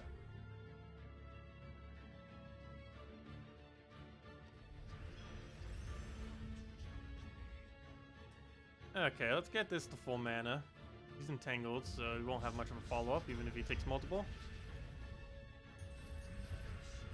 So many extra turns, no instant kills, though. I guess we can kill that before he does anything. Fortunately, Undyne's still silenced. There we go. Wow, 0 mana? Been silenced for a while if he still had 0 mana. We've gotten a lot of mana generation since then. But we'll go and take a... let's take a red for now. Actually, Skull? We can kill, right? No, never mind. We have 0 attack. Because we're entangled. That's not enough to kill anything. Let's poke it, I guess. I should probably poke the hero, but oh well. I'll take a red. The skull's not going to do anything. Luckily he moves Megavore up front. Now we actually have attack value. Even though it's blocking quite a bit of our mana.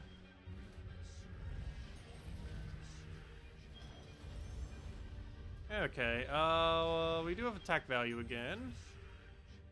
I can take a skull and still get value out of it. However, I think I just do that instead and just Undyne kill. Oh, that was not enough because we didn't have one more Merfolk. We would have if he was still alive. Or one more Submerge. I know he's Zero kill it. And he's dead. That was a really strange battle. Still won, though. Definitely would have been low scoring if it was Guild Wars, though. Anyways, let's see. We'll take this one. Take the 3 trophy.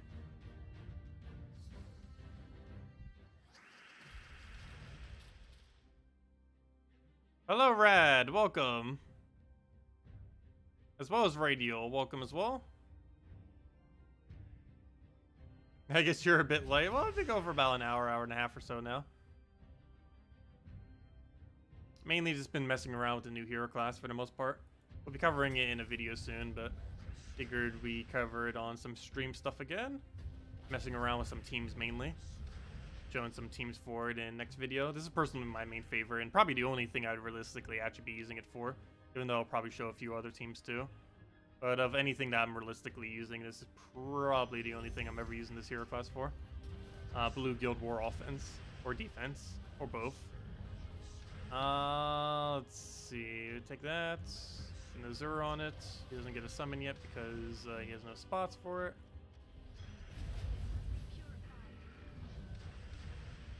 You have any idea for doing the new class trial? What do you mean by that? The class event currently? The current class event, you would run Dawnbringer into triple Mervarax, or whatever that thing's name is, that one brown yellow that creates blue. Or you would do Mang, Azura, Nimue into the brown yellow that creates blue.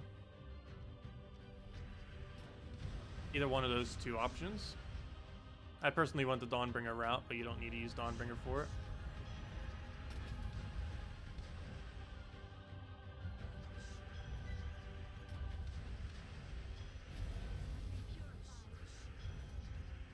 Oh, I killed my rope dart.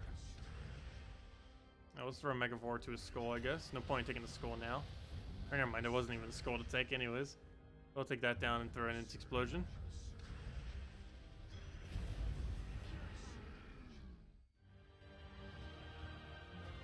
Hey, we got our 12 gems. Nice. Every time I say merfolk, you hear Merkel and think Merkin. It's... Oh no, do I say it weirdly? I'm pretty sure merfolk is how you say it, right? How else would you really pronounce it? Anyways, next thing. Let's go and, I don't know, did we go a little bit further in this class? And then we'll probably mess around with a few more teams. But yeah, I've just been using this, and the other team I've been mentioning is, this one right over here. Where'd it go? The cheaper events. Mang, Mervarax, that's his name. Azura and Nimue, which is double brown. With either Titan, or you can do the Tidecaller hero class, either or. Titan would be stronger. The other one you'd probably need EXP on though, so probably do the other one. But make it as strong as possible. It'd be Mang, Mervarax, Azura, and Nimue. That's the strongest low rarity option. And you don't necessarily need to do Nimue there. You can just put like a second Mervarax or something. And it would still be fine. Or even just like literally anything else from the kingdom would be fine there. The main premise of the team is the top three, not really Nimue. Nimue is just there to try to get some skull spam. It's not necessarily a necessity though. And of course the main one I use is just not that. Wait, did I show a different version of it? Oh yeah, because I was going to show the one through the event and then I was going to show two other ones. That's why I have a different one there. And then I wanted to show 3 teams. Though I'm not even sure if you would need to use a color for each. Well, yeah, because we're showing a blue version of this. We want to show a purple version.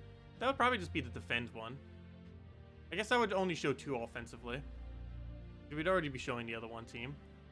So for this, I'd probably name it Guild War Defend. Blue GW Defend. Figure out what we would actually do for this. I know what our current blue defend is, but let's see.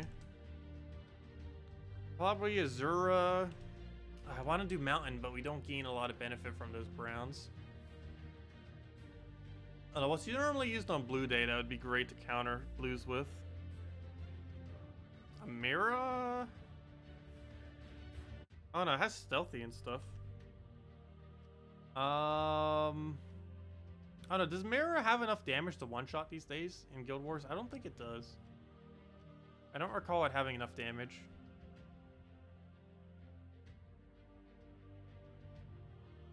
I could always go a little bit of a similar team.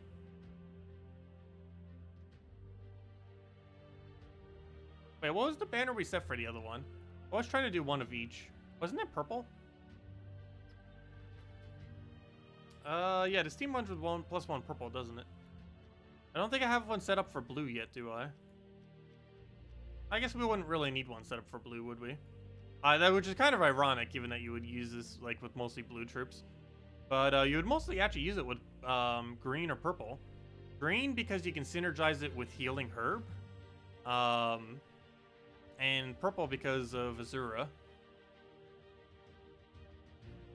You would very rarely actually run it with blue, oddly enough. I guess if you were to run like a super heavy blue spam team. I don't know, you can still technically do that. Let's see, what's everything from that kingdom? Because we can still do it with, but the AI would probably do it weirdly though.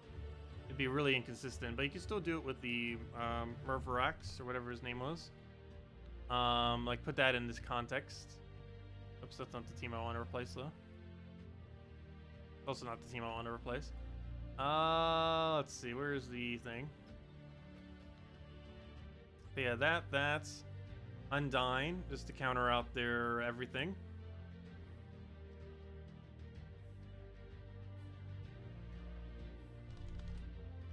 And then you would just need Hero to cover nothing, because you already cover every color just with those three.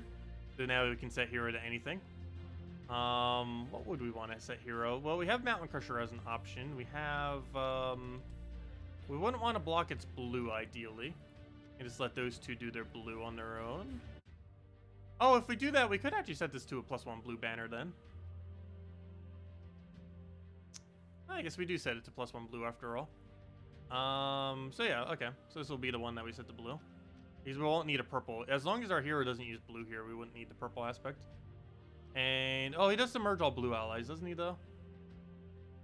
Well, you do submerge to random? No, you're boosted based on submerge allies. Oh, maybe we do need these submerge then. But then again, we get it naturally off of random hero class extra turns. Never mind. So as long as whatever weapon we choose can extra turn spam, it should be fine. So we could even just do Essence of Evil here, actually. And just do it with a +2 green, +1 something. Or even just a standard +2 green, just do Essence of Evil. Do I use Essence of Evil on any other day? For whatever reason, I feel like the answer is no. Do I really not use Essence of Evil at all? Wait, let me double check. Do I use Essence of Evil? I might still show it with Essence of Evil, even if I don't personally use it for that. Do I use Essence of Evil? It's really weird if I don't. Yes, but it's on my blue day, so never mind. Yeah, I can get away with it today. On blue day. Because my blue day is the day that uses it to begin with. So, yeah, there we go. There's the team then. Perfect. That's our new blue guild war then. For now on. Or at least for this next test. Or when we do it next time around. What am I'm clicking on every possible wrong menu. Okay, where were we? Blue guild war defends. But, yeah, that's all we need. And now we just need to change our banner to, or everything. We need to change this to that. We would change the color in this particular instance to +1 blue. And, well, what was the one other change? We need a +2 green banner. Is there a +2 green, +1 blue, -1 something? Though what would be that -1 that would actually make it worth it? I guess -1 red? Oh. Where is it? I know exactly. Frozen banner. Right? Oh, no, never mind. That's +2 blue. Well, it's still, that kind of works. Oh, no. That's one option. We could either go Frozen banner. Well, let's see. What's all of our red options, actually? We could either go Frozen banner or... I wish that was a +2 green, +1 purple. That'd actually be perfect if it was. I don't know. I might just go standard +2 green. I really wish you could search based on double options. Yeah, that banner wouldn't be bad. Frozen banner. That would work out decently for it. But, I don't know. I think we just go for a double green. That we wouldn't want to do. We need all of our blues. I wouldn't want to minus yellow because it would make it so he's a little bit weird. Need to make sure it's all divisible by 3, so don't want to minus any of his colors. Is there not even a banner of that? No, there's not even a +2 green, +1 blue banner. That doesn't even exist currently. Okay, so let's go with standard +2 green, I guess. And there we go. There's our Guild War team for that. The hero class set to +1 blue with Essence of Evil, Mervrax, Azura, and Undyne. Will it work? I'm not sure, but we'll find out. We'll see how well it works. Let's see. Let's go use our... Here's a good way to go test. Let's go use my blue team against this. That's a good way to check it. Let's see. Defends. No, not that. Set this as my defends. Test team. And literally just run what we've been running against it and see what happens. Oh, the only problem is I don't have the correct hero class set. I have the hero class set for this team, not this team. So now this team will be slightly weaker. But oh well. Because now we don't have +1 on purple right now. Because the banner's currently set for his team, not mine. Okay. Let's see. I actually have -1 on green right now, which is kind of funny given that he needs green so much. So I actually have to somewhat deny him the colors I don't necessarily need. But so far so bad on this board. Yellow for now. Did get the surge. I can poke him. That's not going to really do much though. Maybe I'll need to change the banner the other way around for the next battle, because Azure should be full mana right now.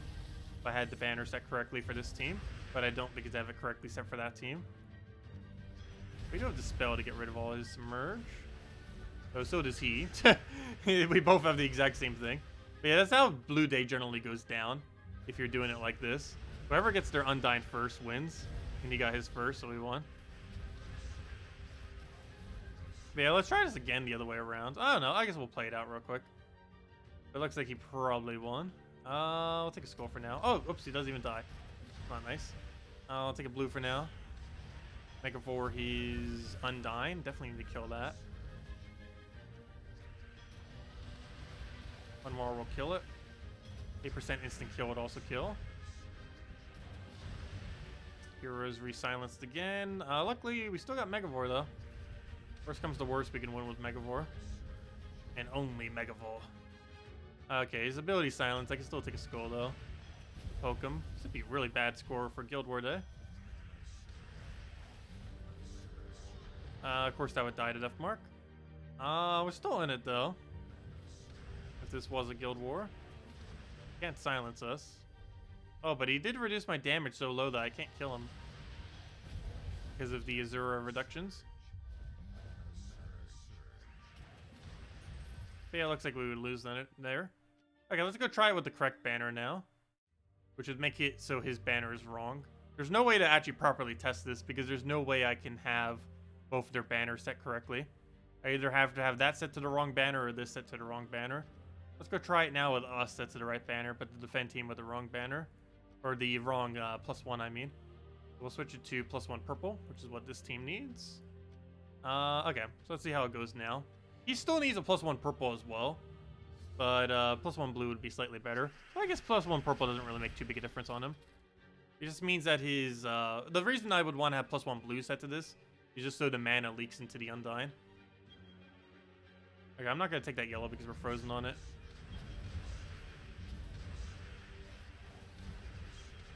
Okay, we'll throw down Rope Dart onto his first slot then. Try killing out the hero because Essence of Evil is going to be ridiculously annoying.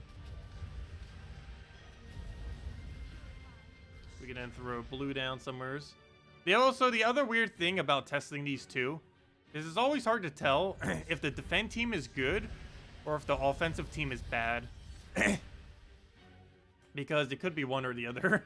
But there's no really definitive way of knowing which one it might specifically be in a given instance.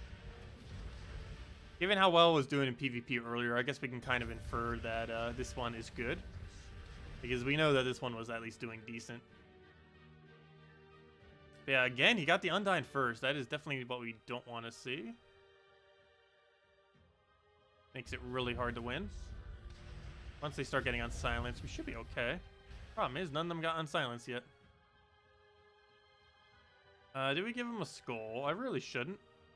It still gets to live, though. Oh, no, it won't. It'll almost immediately die after, so I guess we'll just take anything for now.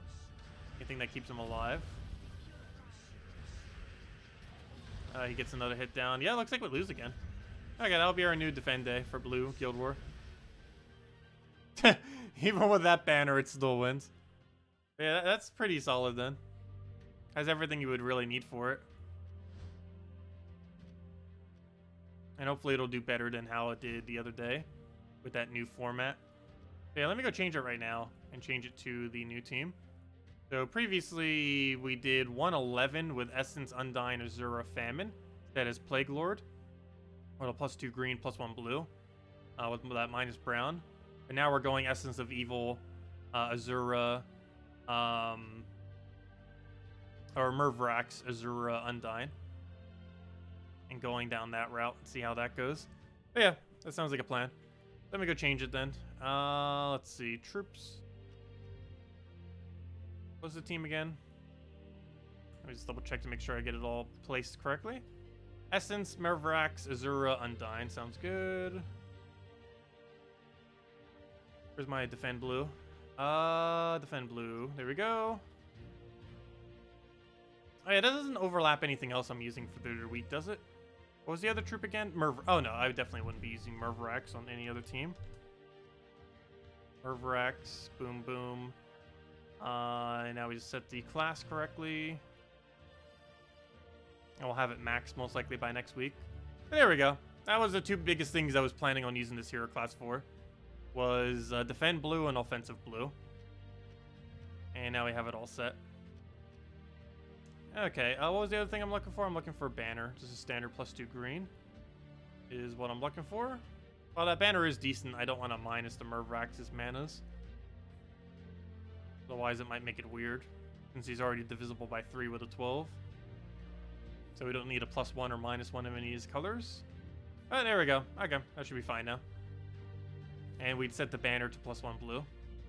Oh, +1 purple wouldn't hurt, but +1 blue would be slightly better. I guess either or wouldn't really matter. Like, if I accidentally set it to just +1 purple, it would make very little difference. But yeah, that's our plan then. For defend blue. And we'll see how it pans out. You got Undying from the shop. Very nice. 3rd mythic so far. But yeah, you can get them from the shops. I forget the exact drop rate for it. It's pretty low, but it is possible to get it from the shops. Assuming that there's any mythic within that drop table, it is possible. Of course, it's unlikely, but it is possible. I've gotten probably around 5 to 6 mythics that way so far from getting it off a shop rewards. Every event these days basically has one. I believe almost every category of everything essentially has a mythic on it, since every kingdom has one now. So regardless of what type of thing it has, if it's like for a certain type or a certain kingdom or whatever, every single one I believe has one now. Every type has one and every kingdom has one. Well, definitely every kingdom. I'm not 100% sure if every type has one. I assume so. I can't recall of a single instance where a type doesn't have one. But there might be one I'm forgetting. Oh, Construct. I don't think Construct has a mythic.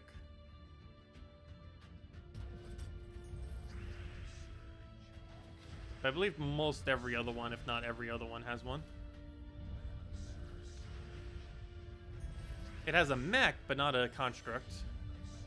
Because they were separated into 2 categories a while back. They used to all be Constructs, but then Constructs was transformed to Constructs and then mechs, which ended up making mechs a lot weaker and Constructs a lot weaker. Why did I do that? I should have hit the other one and then undined it. Because now he gets to live. Okay, we'll just take that for now. Get our brown there. Kill him out with take some yellow for now and just like rope dart him or something. And we can skull him. Never mind. We'll take a blue. And then we kill with the dart. There we go. Also, if anyone hasn't used it yet, I'm pretty sure it might be used up, but just in case it hasn't been, here's the code from earlier. But yeah, not too bad. And I guess we'll try to figure out one more team in a little bit. But these are like the main 2 I'd probably be using. I don't know, I can't really think of another one that I might want to use it for. Like, I guess I mentioned earlier, those were like the only 2 things I was planning on actually using this thing for. If I was to make another team, it would probably just be for the sake of making another team, so maybe I might not even make another team. We'll see. But, I don't know, what have you guys been using with the new hero class? Anything decent that isn't either of these 2 teams? If you guys have any suggestions, let me know. Yeah, we might put something there. But like, these were the 2 main things I was planning on using it for. Blue Guild War and for offensive, and Blue Guild War for defensive. And that's it. Wasn't really planning on really ever using it for much else.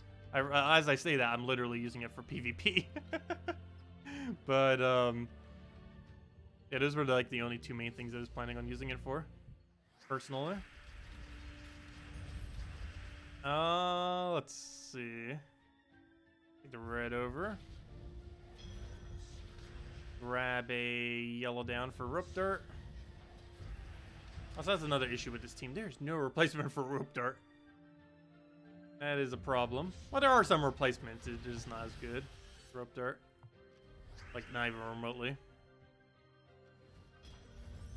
So we don't have any magic there, but it still does the armor tier and it still does the movements. And we still have all of our skull damage.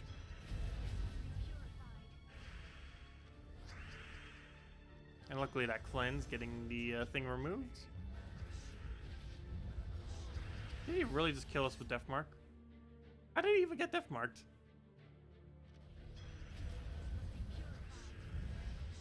Also, since when was Death Mark good? Died like 3 to 4 times today off of Death Mark.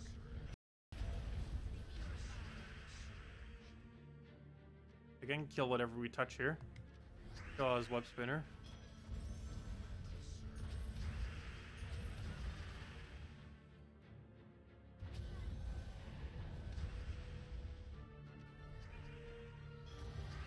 Oh no.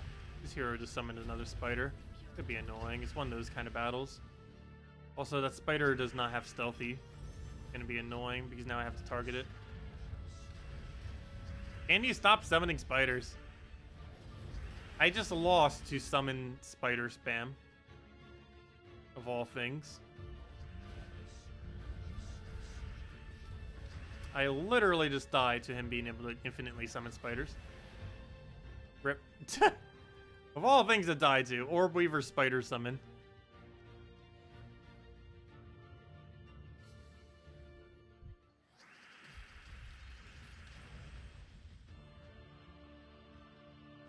I'm actually really surprised there's none for War Gear. I wonder if they're ever gonna change Warden to War Gear. Like completely just overhaul it. Because it doesn't make any sense why the not Merlantis, what's the kingdom called? Mergrim Woods. It doesn't make any sense why Mergrim's Woods hero class isn't Merfolk. Or wow, can I say anything correctly? It doesn't make any sense that Mergrim's Woods hero class of Warden is not a War Gear.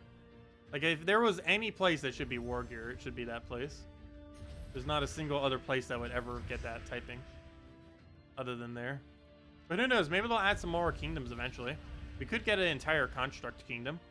Closest thing we currently have to that is the Underworld's Hall of Guardians for Whitehelm.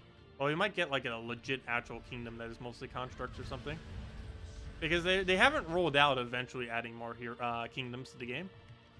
Obviously, they haven't for almost a year now. The most recent kingdom came in last August, 10 months ago. And it was Center Mirage. But they haven't rolled out adding more kingdoms. Who knows, maybe we'll get some more in the future. That will carry those. I wouldn't be surprised if they push for a few more eventually. A few more kingdoms to fill whatever gaps are still in the game.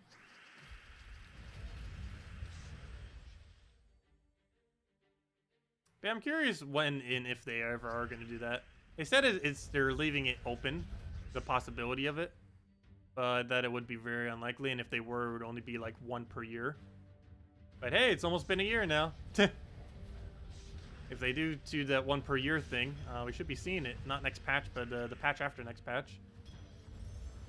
Or at least the next major patch after next patch, which is probably like September or late August, which would actually be the 1 year mark at that point.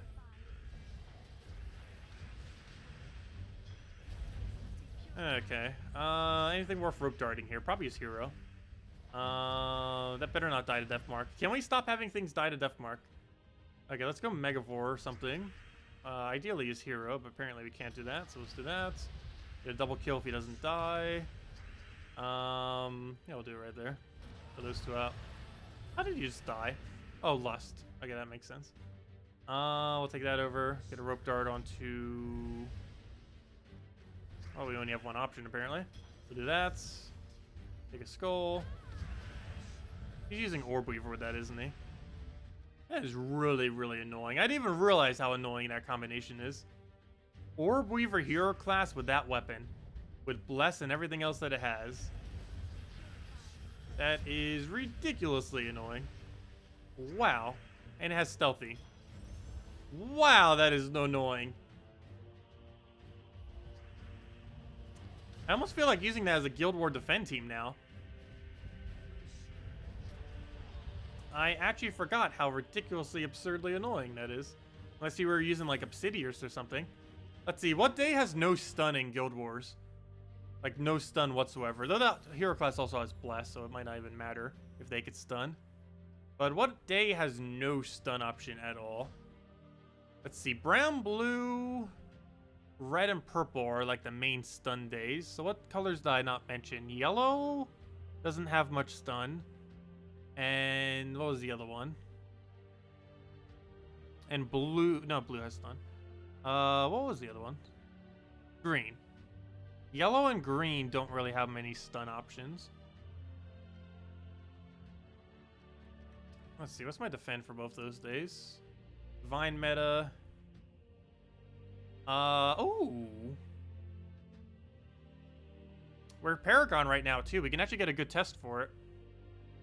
This team only did okay last time. Let's go test it. Let's go give it a shot. Let's go annoy people like crazy. I believe we do have maxed Orb Weaver, don't we? Yeah, I did max it. Perfect. Okay, let's go do the most annoying team we could possibly think of. Let's see. Let's see. How annoying can we make this team? Where did that book go? What's it even called again? I actually forget. Book? No, let's just type in true damage. Or does it steal life? Steal? I forget what you would need to type in for that. There it is. Yeah, life steal. So this is double death mark. It has bless. It has a life steal. Doesn't it even have a 10% summon on it? Like for the Quasit. What was its upgrades? It drains 3 mana. It has a 5 scatter damage to get rid of barriers. It has enchant itself. That weapon is still pretty absurd. But there we go. Use it with Orb Weaver so we constantly keep getting summons for it. This is a green day. What counters green hard? Gimlet. Oh, duh. Perfect. We could even feed mana into it immediately. So use it. Gimlet. And I just need 2 other options. We can still run with Tina, too. We can actually still use Tina and Weaver if we want. Tina in second slot, and then Weaver in last, right? Okay, so there we go. We made the team. It's the same premise of team. We just made it better. Oh, but then again, I shouldn't be running hero though. There we go. Oh, no, but then we have a weird first slot. Oh, we can also replace it with web spinners, though. But yeah, we'll do with that. Where's Weaver? Weaver. That'll work. What are we not covering? Blue. Though our banner is already set to minus blue, so we're already good on that regard. Yeah, so it doesn't matter if we don't use blue, because Arachne Weaver summons blue, if we really had to, with Weaver. Or Web Spinner. Excuse me, with Web Spinner, I mean. So yeah, that gets to deny green immediately. It then feeds into our weapon. We then keep spamming weapon.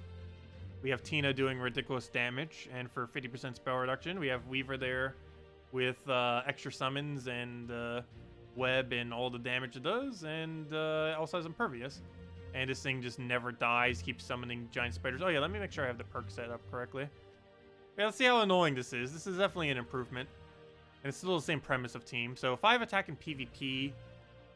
This does technically count as PvP. However, web a random enemy when you summon a troop. You know what? We'll just stick with the extra attack. Yeah, we'll stick with that. That's why we have it set to begin with. I believe both of these were useless. What weapon are we using again?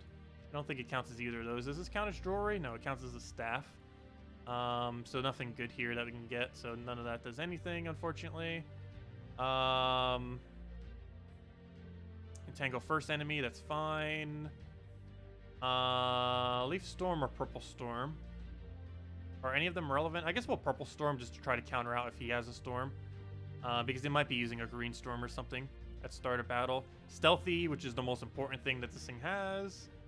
All elves gain 1 magic and attack at start of battle. Or poison a random enemy. I'd probably want to set that because that can backfire heavily. If you're using something that can boost off of it. Plus, we do have 1 elf on this team. Arachne Weaver does count as an elf. So that's 1 extra attack and magic for it. That doesn't make a huge difference, but it's better than 0, I guess. And other than that, was the final perk. Probably something useless. Oh, no. It actually 7% instant kill every kill. Okay. So between Stealthy, that, and its Entangle, I guess it's okay. I did set it to Green Storm, right? Where's Leaf Storm? I mean, no, Purple Storm. Duh. Which we don't really necessarily need Purple Storm with this team. It's just mainly to counter out whatever Storm he's using, so that he has to use Purple Storm. Okay, so I'll be that. It basically just makes it so he can't start with Green Storm if you wanted to go with Infinite Green Loop that way. So that'll be the game plan, and we'll see how it goes. Gimlet feed into that. This weapon beast is really annoying. Weaver keeps getting its summons. Tina does damage, Weaver does damage and summons, and Deathmark randomly kills, and we have 3 different true damage options. Okay, we'll do that and see what happens. That seems ridiculously dirty. I want to see what that win rate's gonna be. I'm actually really curious now what on earth that win rate's gonna be. Oh, I can't even see what guild it is. Hopefully it's at least a somewhat mid-range guild or higher. Because if it's a weaker guild, it might be slightly less representative. But, I don't know, as long as it's not Druid's Veil, I guess. Like, all these other ones are scoring pretty decently. And it could just be because they don't have enough members right now. That can always happen, too. But did we already fight Druid's Veil? Hopefully. No, it could still be them. But hopefully it'll be something a little bit higher. But regardless, we'll get some data on that tomorrow. That's actually pretty convenient that didn't happen yet. But, yeah, we'll see what happens. Let me just double check one last time that I got the perks correct. And we'll run that for Green to Guild War tomorrow. See how it pans out. Let's see. Oh, yeah, also, it does have other effects, too. Yeah, obviously, the summon is what we were mainly using it for. But it's also the only hero class in the game that naturally has immune to mana drain. Actually, no other hero class even has it. Just this one. Immune to mana drain, mana burn, and mana steal. But yeah. And it's mainly used for its spider summon, which will feed purple back into our thing. And we have a double stealthy between the other 2 troops in our last slots. Yeah, this will be really interesting to see how that pans out. You know what? Let me go test my green team on this and see how badly we lose. What even is my green team these days? Yeah, let me go set that as my team. PvP, defend. Where's my Guild War green? Defend. That's defense. Where's my offense green? Where'd it go? Okay, so we want to disable Tina, I guess. Because I can't disable his hero. Because that's stealthy. We'll see how it pans out. Well, I posted the code earlier. When I just posted the code again, it was already posted like half an hour ago. I was just reposting it. For anyone that might not have gotten it earlier. But no, they have about 200 to 300 claims or so, I believe, these days. And even if we have slightly less viewers than that at any given time, they still die pretty quickly because people share them with their guilds and other things like that.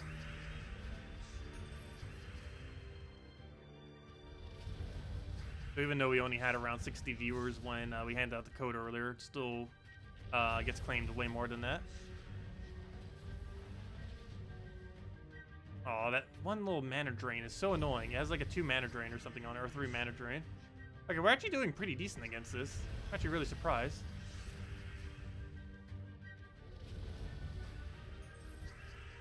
Like, this is dying pretty easily. I was actually expecting this to be way harder. Like, way harder. Is Essence of Evil just that broken? The answer is yes. Let's see. We'll take the purple. Grab the other purple.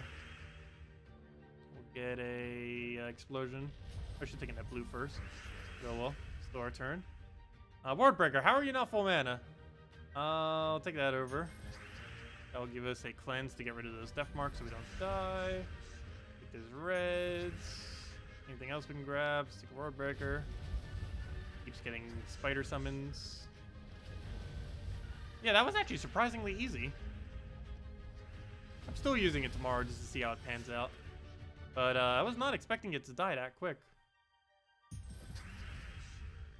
That was actually a cakewalk. What do we take? Let's go for a little explosion. Oh, she's taking that purple first. Whoops. Oh, it's still not over. You can still get 1 billion spiders. And Deathmark can still troll us like crazy. That hero can just solo an entire team if he feels like it. If he gets lucky enough. Between Deathmark and all the summons. And the fact that he can just replenish himself back up to a full troop. And there we go, he's dead, so we won. Even if he double Deathmark kills us, we win. And now he can't, we just got cleanse, and that's match. Yeah, that was actually surprisingly easy. But I'm still using it for defend, because it seems like it has potential to be decent. But we beat it. There we go. Okay. Let me go take the pet. More blue pet food, as well as pet food in general. with the whites and whatever else we get. And it's good Tidecaller or Caller EXP, which we only got 1 level on this entire stream, but it's mainly because I've been messing around with stuff. Haven't been trying to power level it at all.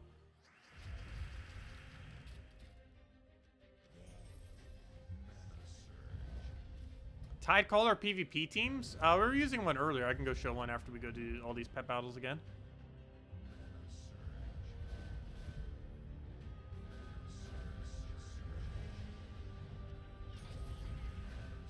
But yeah, it was, wow, I cannot not remember what it was off the top of my head. It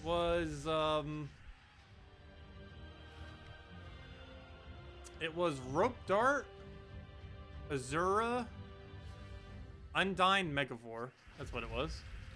That's also what I'll be using for Blue Guild War Day from now on. Just to see how it pans out. Or at least for this next Guild War Day, for next month. See how that pans out.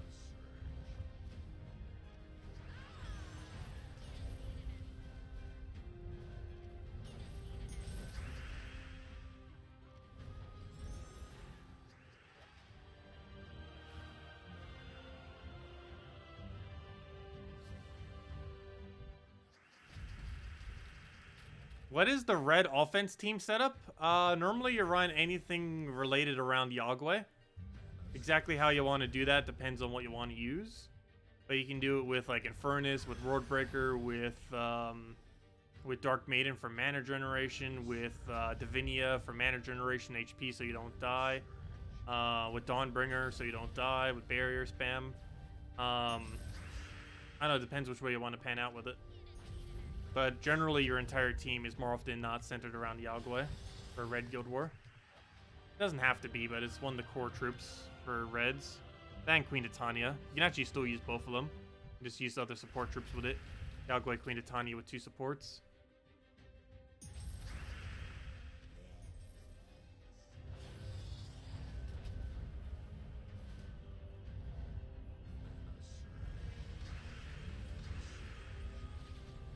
Also, next mythic that's coming out will be good for Red Guild War, in theory. It gives +1 to all red troops per turn, and it's also very tanky, which is something that most other reds lack, for the most part. It's actually going to be the tankiest troop in the entire game. 60% score reduction, 50% spell reduction, and it gets a ridiculously huge armor gain off its ability.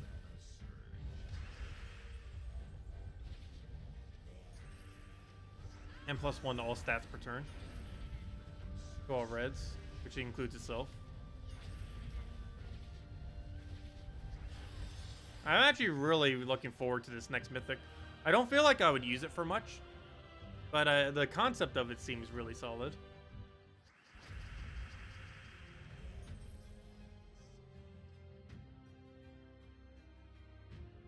Unlike this most recent mythic. Taha!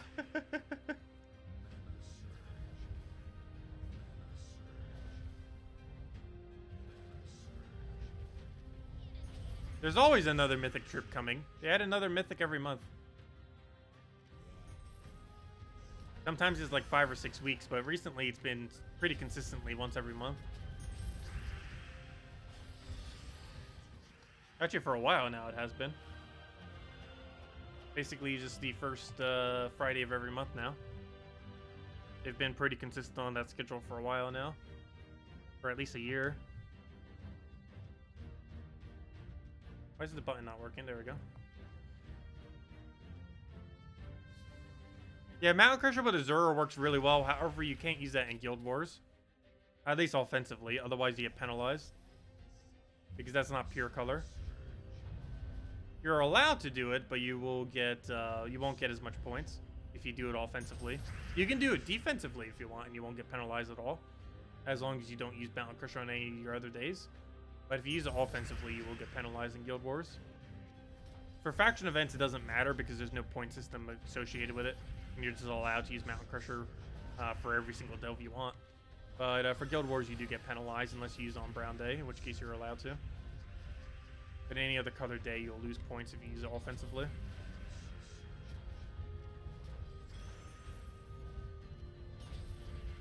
But yeah, for PvP and stuff like that, it wouldn't matter. Oh yeah, for the class event, yeah, you can use Mountain Crusher, Azura with 2 other options, like Nimue and Undyne, or Nimue and the one that creates blues. I'd say Mang is probably better if you're going down that route though, but you can do Mountain Crusher as well instead.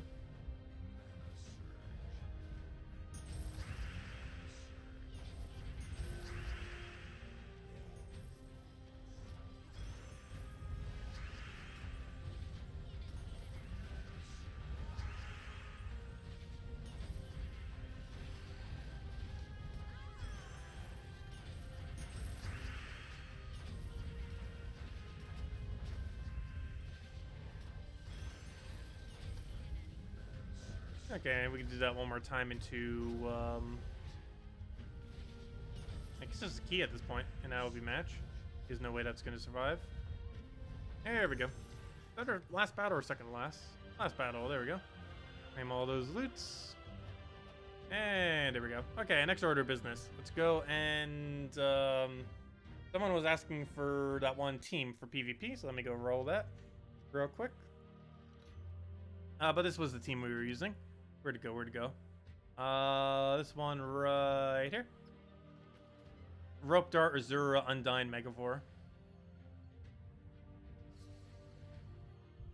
And this is also my new blue Guild War. It also works for PvP, of course, too, if you really want to. We've only lost to 2 things so far. Divine Meta and Yagwe Queen Titania combo. Is the other thing that's pretty meta right now. Those are the only 2 things it has ever lost to so far.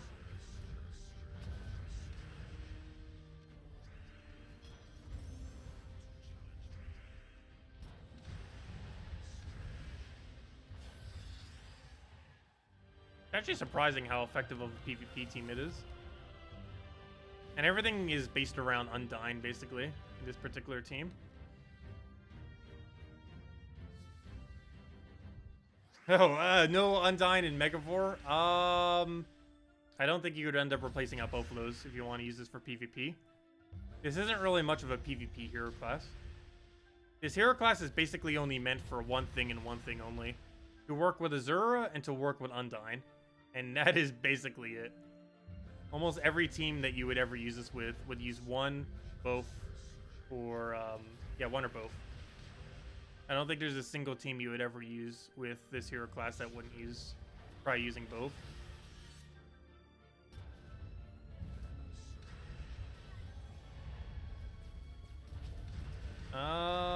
Let's see, move that over. But definitely at least one or the other. Also, we're gonna completely lose this weapon again. Looks like there's a third thing we could lose to.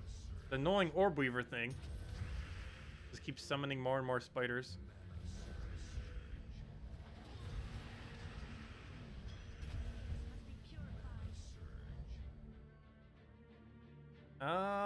What do we take? Grab that for now. Can't even hit the hero either.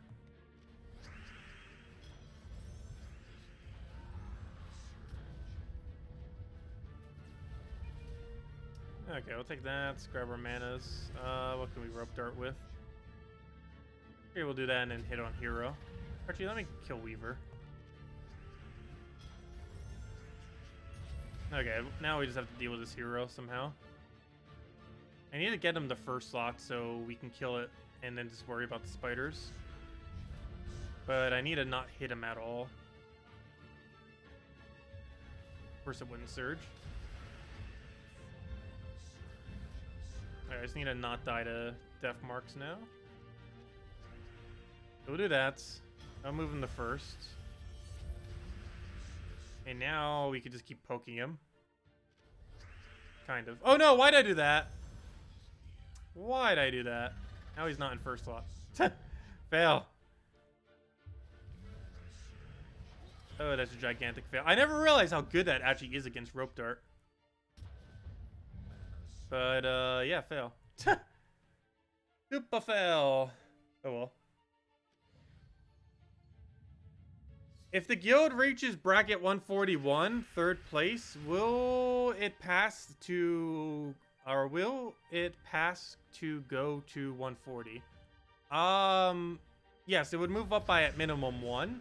Some of the lower guilds at some point do move by more than one bracket, but generally how most brackets work, for the most part, is, with a few exceptions. The top few don't work this way, and some of the very low ones don't work this way because they move longer distances than just a few. But the way that most brackets work are you move, if you make first place, you move up by 2. If you make second or third, you move up by 1. If you make dead last, you move down by 2. And if you make second to last or third to last, you move down by 1. That is how around like half, if not more, probably like 3/4 of the brackets work. The tippy top and the some of the, like the 4th lowest or 3rd lowest move slightly differently. That's how a good majority of them work. And where you're currently at should most likely move in that fashion. What's a good red Guild War attack team against an all-goblin team? Anything that uses Dawnbringer. Oh, sorry, not anything that uses Dawnbringer, but anything that uses Sunspear class. Because you have freeze at start a battle, and you have Perpetual Red Storm. It's one of the few things Sunspear gets used for, is occasionally red Guild War. But yeah, you can just run Sunspear. Even if you barely have it leveled, everything that you would need, you get really early. All you need is to have it fully traded, which will allow you to have Firestorm perpetually for the entire battle. And you need to play one battle with it, and then you could freeze them at start of battle. That's literally all you need to win. Anything beyond that just to help you win further. But all you really need for this hero class is that Snap Freeze, which you would automatically have by doing literally anything. You can get that in seconds. And you would need it fully traded for the Firestorm. But those are the only 2 aspects you would need to win that. But yeah, some kind of team centered around that. Ideally with Dawnbringer. You don't need to do Dawnbringer though if you don't have. Just that alone should hopefully be enough. Sunspear with that 1 freeze would be enough to take out goblins. And just build a team around that. When you say lower bracket, you believe anything beyond bracket 30 is unlikely to have much competition based on asking around. And moving up 10 brackets is possible. Is it? I honestly wouldn't know anything beyond like the top several. Because I know even on the Switch version, even though we were like at bracket like 20 something, they end up changing how it works on Nintendo Switch, so they move it like up by a lot more. I think we end up moving up like 12 brackets or something. But that's just because Nintendo Switch has a really weird format right now, because it's still so new and slightly glitchy. So it gets another patch soon. But anyways, let's go do dungeons real quick. We're already here. Go do it with key team. Still want to get a little bit more XP on this class.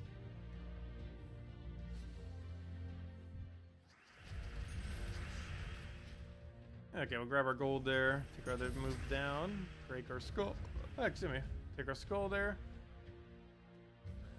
Okay, I probably should try thinking of something slightly cheaper to use with this hero class. I don't think there really is much, though.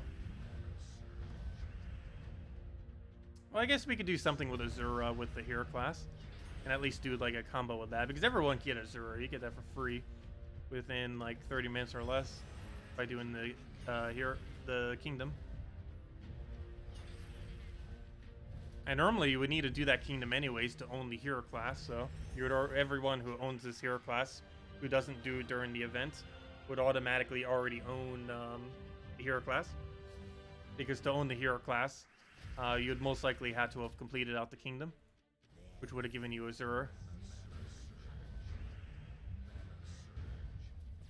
So essentially everyone who has this class has Azura, especially after this event. That would be the only way to own it, the event, or to own the class. We'll take that down. Does the AI know not to use the unit spell because it's frozen? Or will it try to do it anyways? It varies. It does behave slightly differently when it's frozen. However, I don't think it takes abilities into account. It takes the moves that it does on the board into account, but I don't think it takes its abilities into account. It does slightly function differently, though, yes. The AI will act a bit different when it's frozen.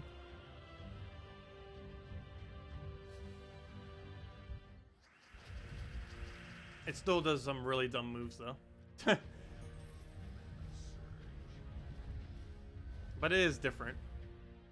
But different doesn't mean it works correctly. Key's not enough damage. I'm actually gonna need to get a second one there. So we'll wait. What else we need? Grab, I guess it's purple for now. Take our greens over. I think that's enough damage now. Yep, it is. Well, kind of. We can just kill that with a destroy though, so it's fine.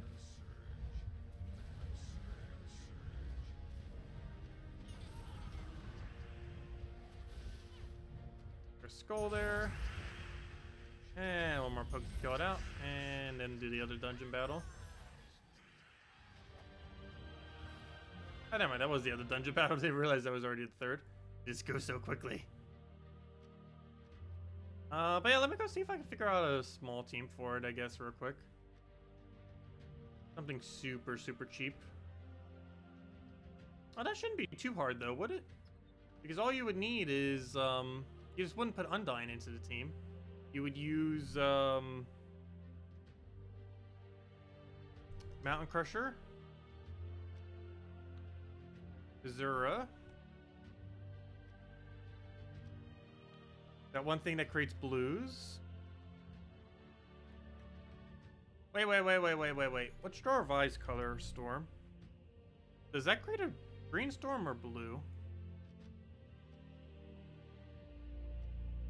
I should forget. Oh, it is blue storm. Never mind. Jarvai's. I forgot what that one troop is called already again.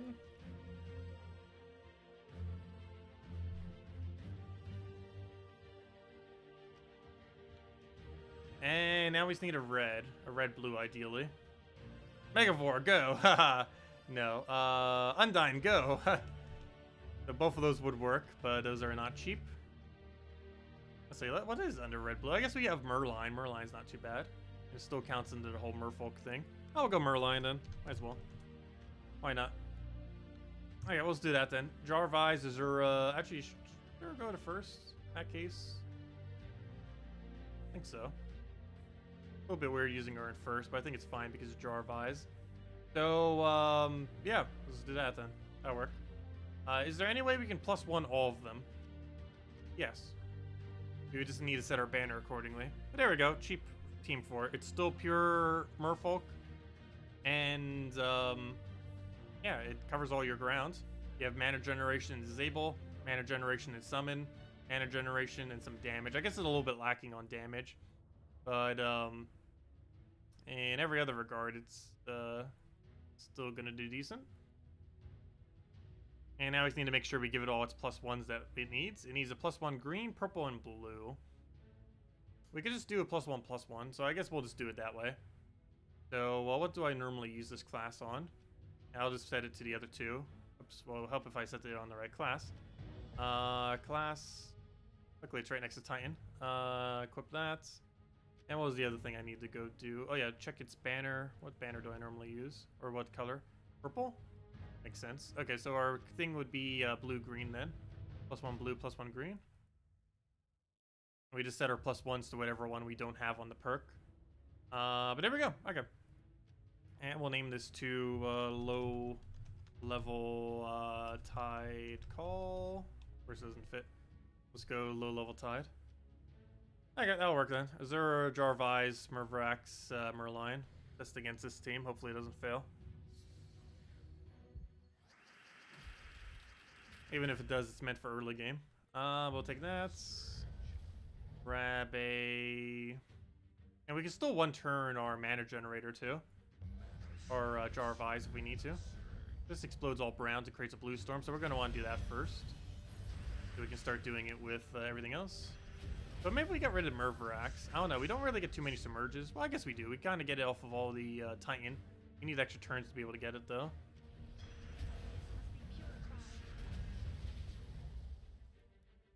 Too bad nothing has an extra turn. Is there any blue that has an extra turn on its ability? It might be worth replacing Merline with. And by that, I mean a low level. First thing that comes to mind when I said that was Iron Gut, but obviously, that's not something we can run with this. It's way too high of a troop. Also, if Azura dies, we can replace it easily. And constantly keep doing that. And a lot of the stuff that it summons too are damage versus 2, which are nice.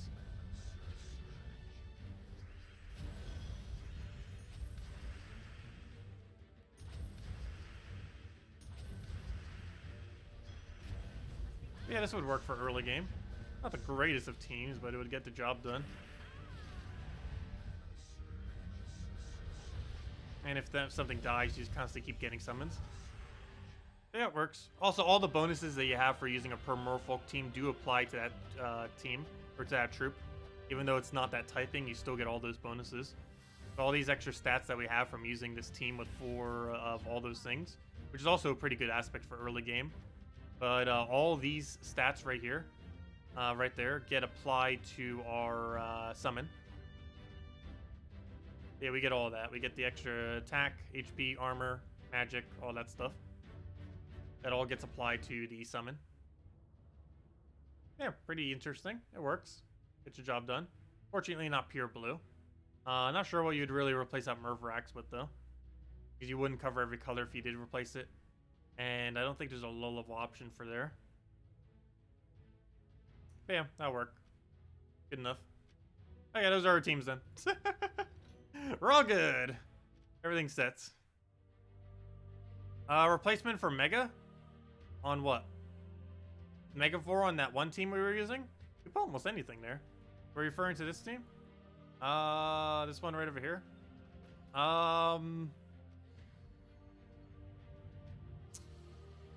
Probably want to do a brown-blue. If you wanted to keep it pure Merfolk, I think you would have to go Leviathan or something. Leviathan or the, that one Tidecaller thing. Both of which are not really the greatest. If you didn't want to keep it pure, you can just put a Iron Guts incorporate that into a team. You could try incorporating a Corvash or something like that. Alright, who do we kill first? I think we go for Hero first. But what Hero class even is that Bard? A weird thing to be using on that team. Let's see. Actually, that's kind of funny. He has immune to silence. Which normally would be irrelevant, but with the team I'm using now is actually a little bit annoying. I'm gonna rope dart him again just so I can one-shot him. The skull here. A little bit of a waste of a rope dart, but Skewer is a kill, so I guess it's not a complete waste.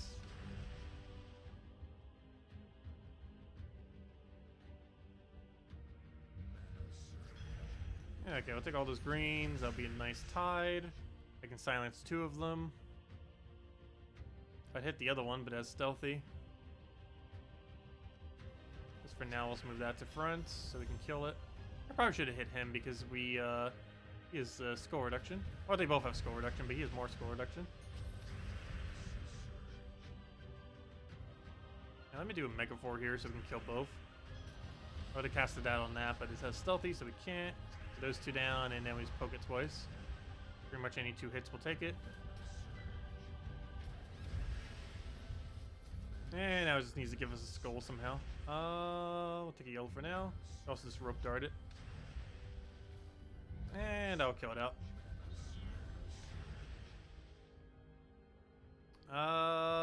Let's see. Well, just got a kill there.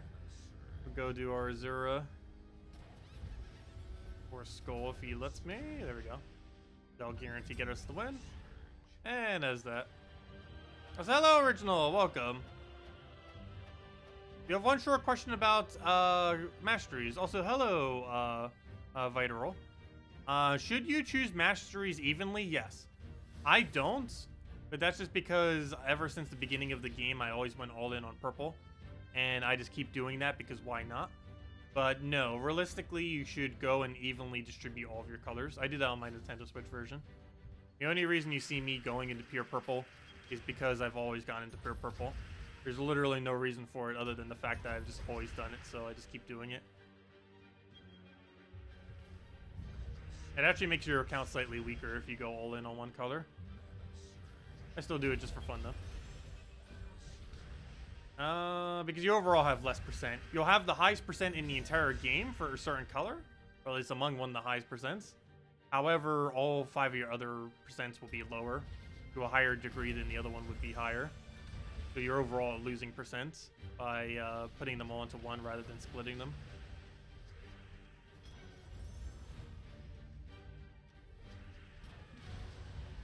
Again, that should be match.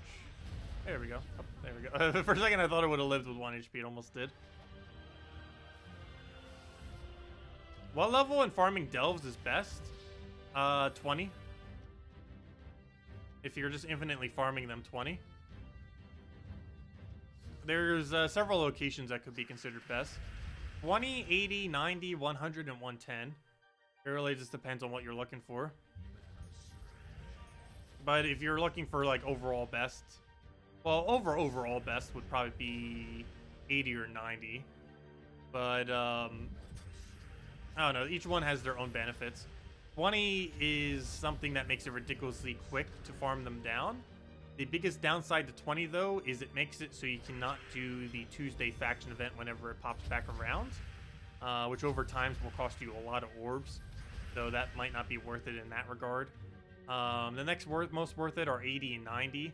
These allow you to keep the battles slightly low, so they're still easy to do every single day, but it also makes it so you can actually do the event. And the reason for 100 and 110, particularly 110, is it allows you to do every single battle always when you do it for the Tuesday event. So sometimes on the 90th battle or on floor 90, in order to complete out the event, you'll end up getting a Valraven along the way. And if you were to deliberately keep your kingdom at something like 80 or 90, you would not be able to do those 2 extra battles that you get. But if you do it to 110, while it would make your other days a little bit more annoying, it would allow you to do those extra battles whenever they do pop up on the Tuesday event for the faction.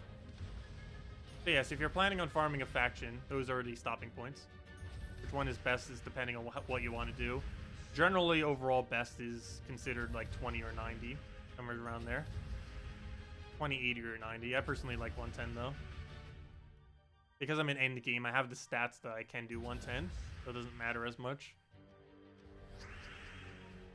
Also, we might almost lose this battle. I haven't been paying much attention to it. I'm just like talking through this entire battle. But yeah, this thing keeps getting so many summons. I don't have any way to directly really hit it. Especially if you keep summoning like that. We're actually going to lose to this. That's pretty sad. I'm about to lose to Egg Thief. Literally summon like level 1 eggs.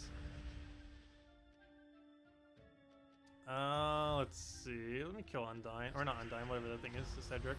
I was going to have all the eggs. But at least now we can start hitting it with Undyne. So we can stop summoning finally. And we can win. Let me take this purples first, just for the sake of it. We could just evade this battle, but we came this far, might as well go all the way with it.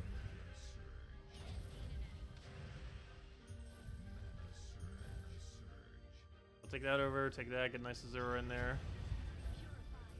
Get that hit so we can actually go and kill it out. One more will do it. And once we get that killed, we should just win.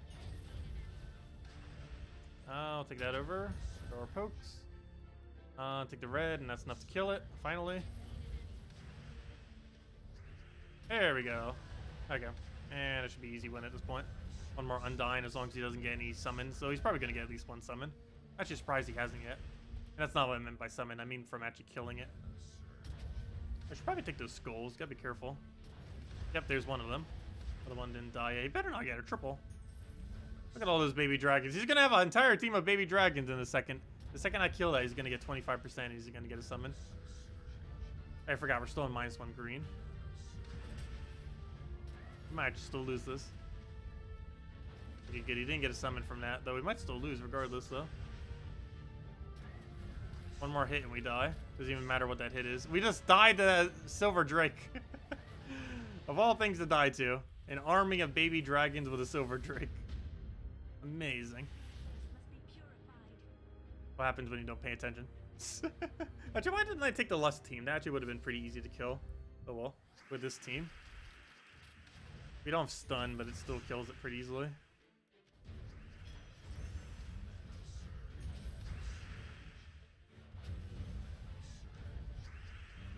Dan, does anyone else have any other questions or anything else you want me to go over? Let me know. Because it probably will wrap up the stream in a little bit.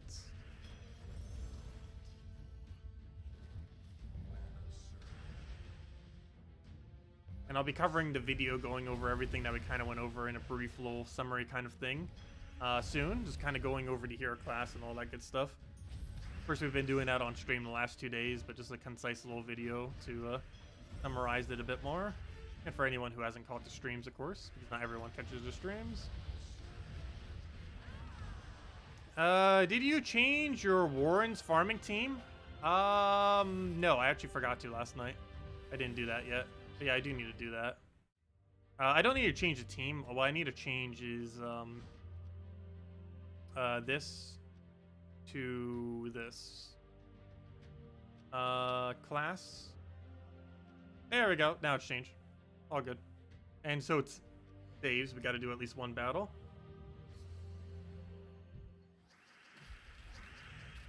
Okay. We'll take a brown. Take it. Oh, wait, that's an extra turn for him. Take it that way. Hey, though, we don't have bury every brown. We do have submerge every time we get hit, though. We're just nowhere near the same, but still a benefit, nonetheless. Oh, that's why we keep not dying in the faction event, or not the faction event, the class event. I forgot. Duh. We have submerge every time we get damaged, which is why we keep not dying. Because a lot of the things in those game modes actually hit all enemies. Well, while we're here, we might as well finish out this faction real quick. We're already here. Might as well finish what we started. Already here. Okay, we'll do that. Wait, that's a 1.25 though. Ooh. It's tempting to go for. I might just dip down the middle, I guess. Do a circle. A little mini circle. And then we take the outer circle.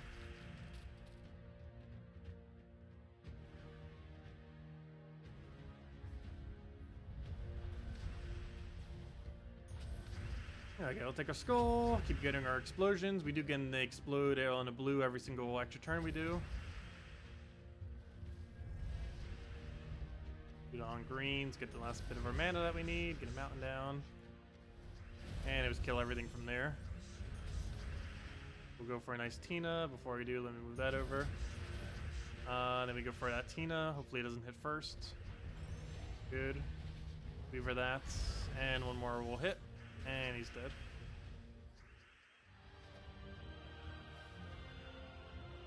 Oh yeah, I changed it away from Skeleton Key. I only use Skeleton Key if there's a Cedric. I only use the gold farming Skeleton Key team on this faction now if there's a Cedric in play. If there's no Cedric, I run this.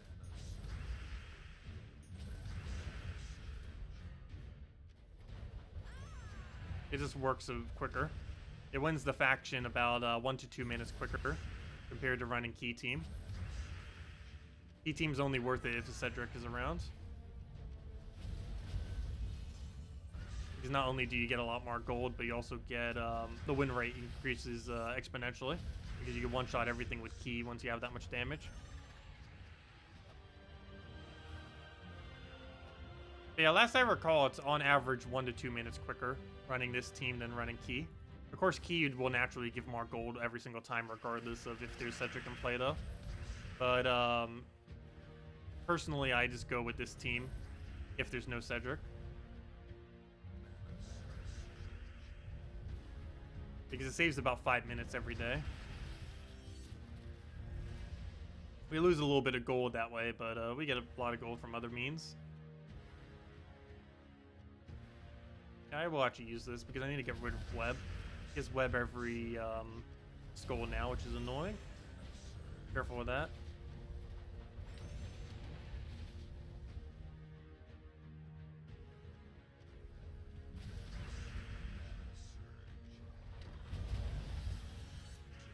And he's dead.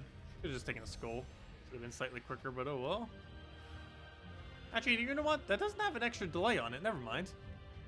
I never even realized that. Tina doesn't really have much or really any of an extra delay when it only does a one hit like that. Some troops still like try hitting their hits even if there's no target left.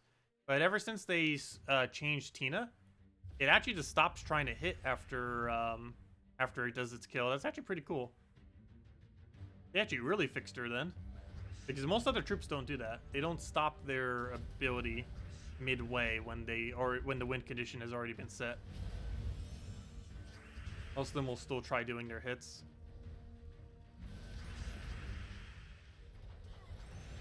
Oh, that hits so weirdly. Because now I can't do Weaver. Oops, I forgot we're webbed. Can't do that for webs. We do almost nothing.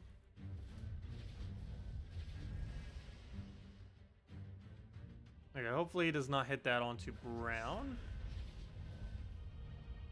We don't have any extra turn there, so let's move that over and then do it to mountain. Actually, what am I doing? I already have Weaver. We'll do Weaver to mountain. Or just to Tina, that works too.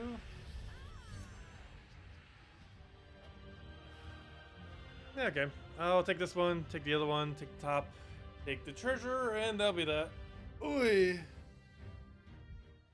By leveling the Underworld Kingdom to 10, will get you better rewards? Yes. Getting quality 10 on every faction is as advised.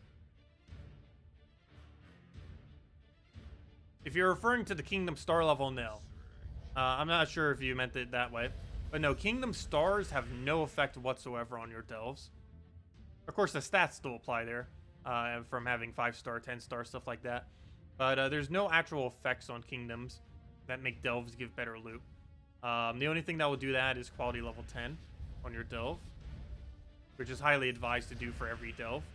You should focus on one delve, get it to quality 10, and then move one at a time from delve to delve, from quality 10 to quality 10, and do it that way.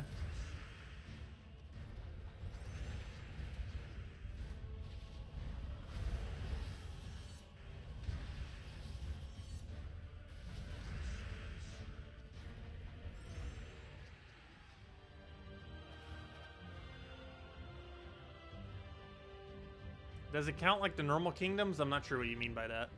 They upgrade completely differently. They upgrade off a horde level rather than off of various objectives.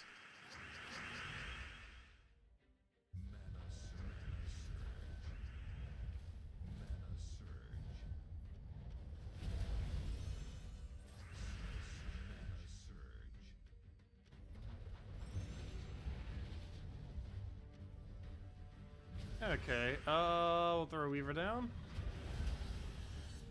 Hello, Neil. Welcome.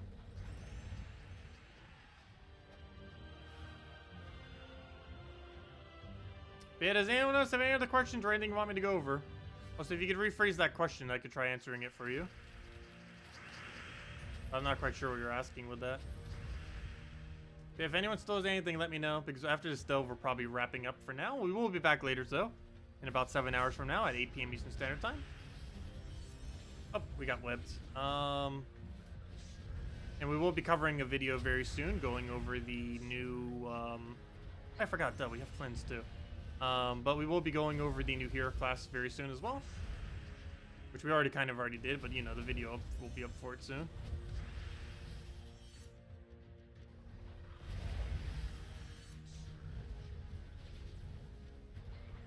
Did you see the team sharing screenshot the dev showed? Yes, we showed it at the beginning of the stream.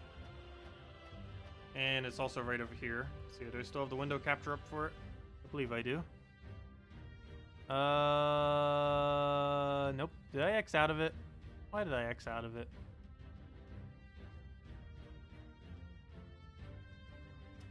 Let's see.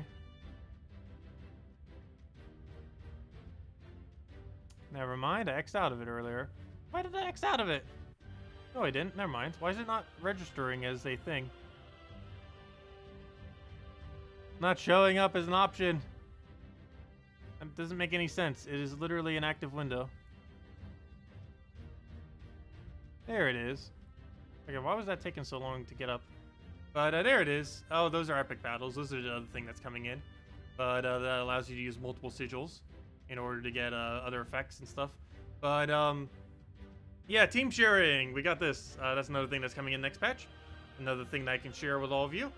4.4 will be bringing in the new mechanic of team sharing. Well, not really mechanic, more like a quality of life feature. But you'll be able to share teams within global chats.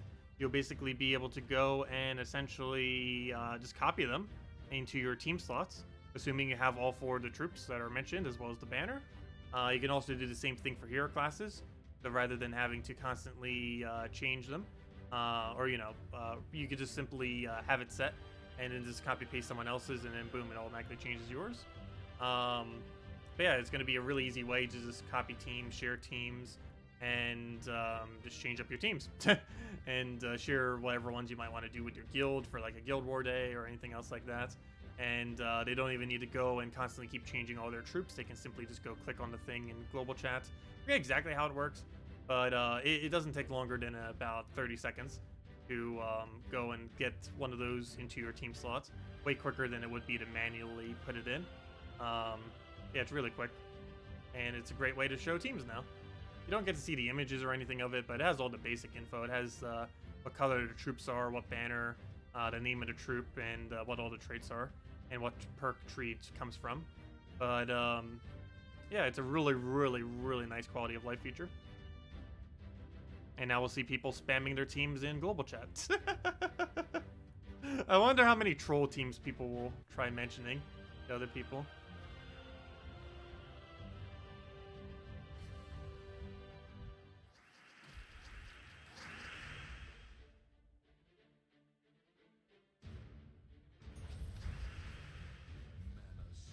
I still need to play the beta more.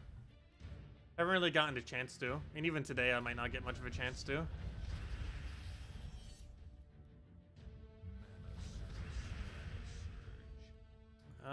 Let's see what we did on green there.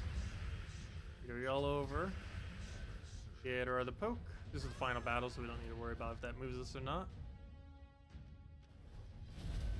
Is there any replacement for the Megavore in that guild versus guild attack team? Yes. You could put a Corvash there. You could put a Champion of Anu there. You could put a Skady there. You can put a what's that one? That one Tidecaller there. That one brown blue. Merfolk. Yeah, it depends what you want to roll. And I assume that you're mean for that for Guild War context. But yeah, all those would work in that instance.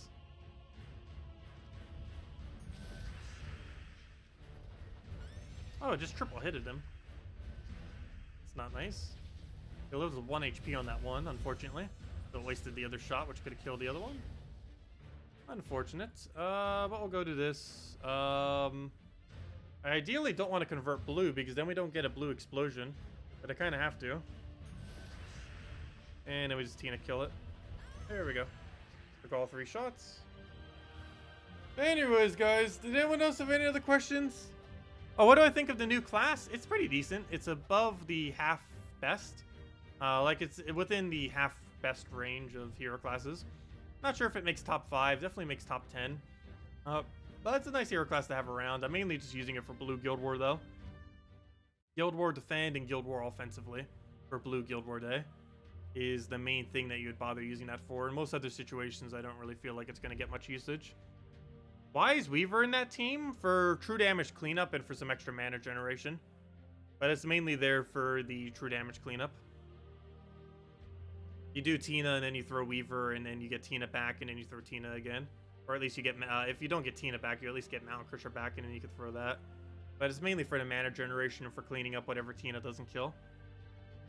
You can also use the web, you can also use the summon, but that early on in the delves is not needed. It's mostly just for cleaning up and mana generation.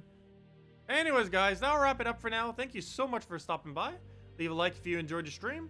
We'll be back, as I mentioned, later tonight, about 7 hours from now, 8 p.m. Eastern Standard Time. And we'll mainly just be doing the Guild War for today, which is Red Guild War Day. Based on my shirt. Always check in the morning. And we'll be doing that. We'll be messing around with the hero class more. Maybe doing a little bit more of the class event just to get it secured for top 100. And just so we get the gems and orb. And we'll go from there. And then this tomorrow we'll be going over the well, later today we'll also be covering the video going over the Merlantis hero class. And then tomorrow we'll be doing our normal 8 p.m. Eastern Standard Time stream again, and mainly going over all the event stuff for the following week. Anyways, guys, I hope you all have a wonderful rest of your weekend. Don't forget to not use gem keys, as they are really bad to use right now because of the current mythic in the drop table. Glory Gem Guild and VIP chests should basically not be used for the next 6 days. So do be mindful of that, unless you want the mythic for whatever reason. In which case you're insane. No, just kidding. But no, the mythic's really bad. Unless you want it for completionist purposes, you should not try to get this most recent mythic.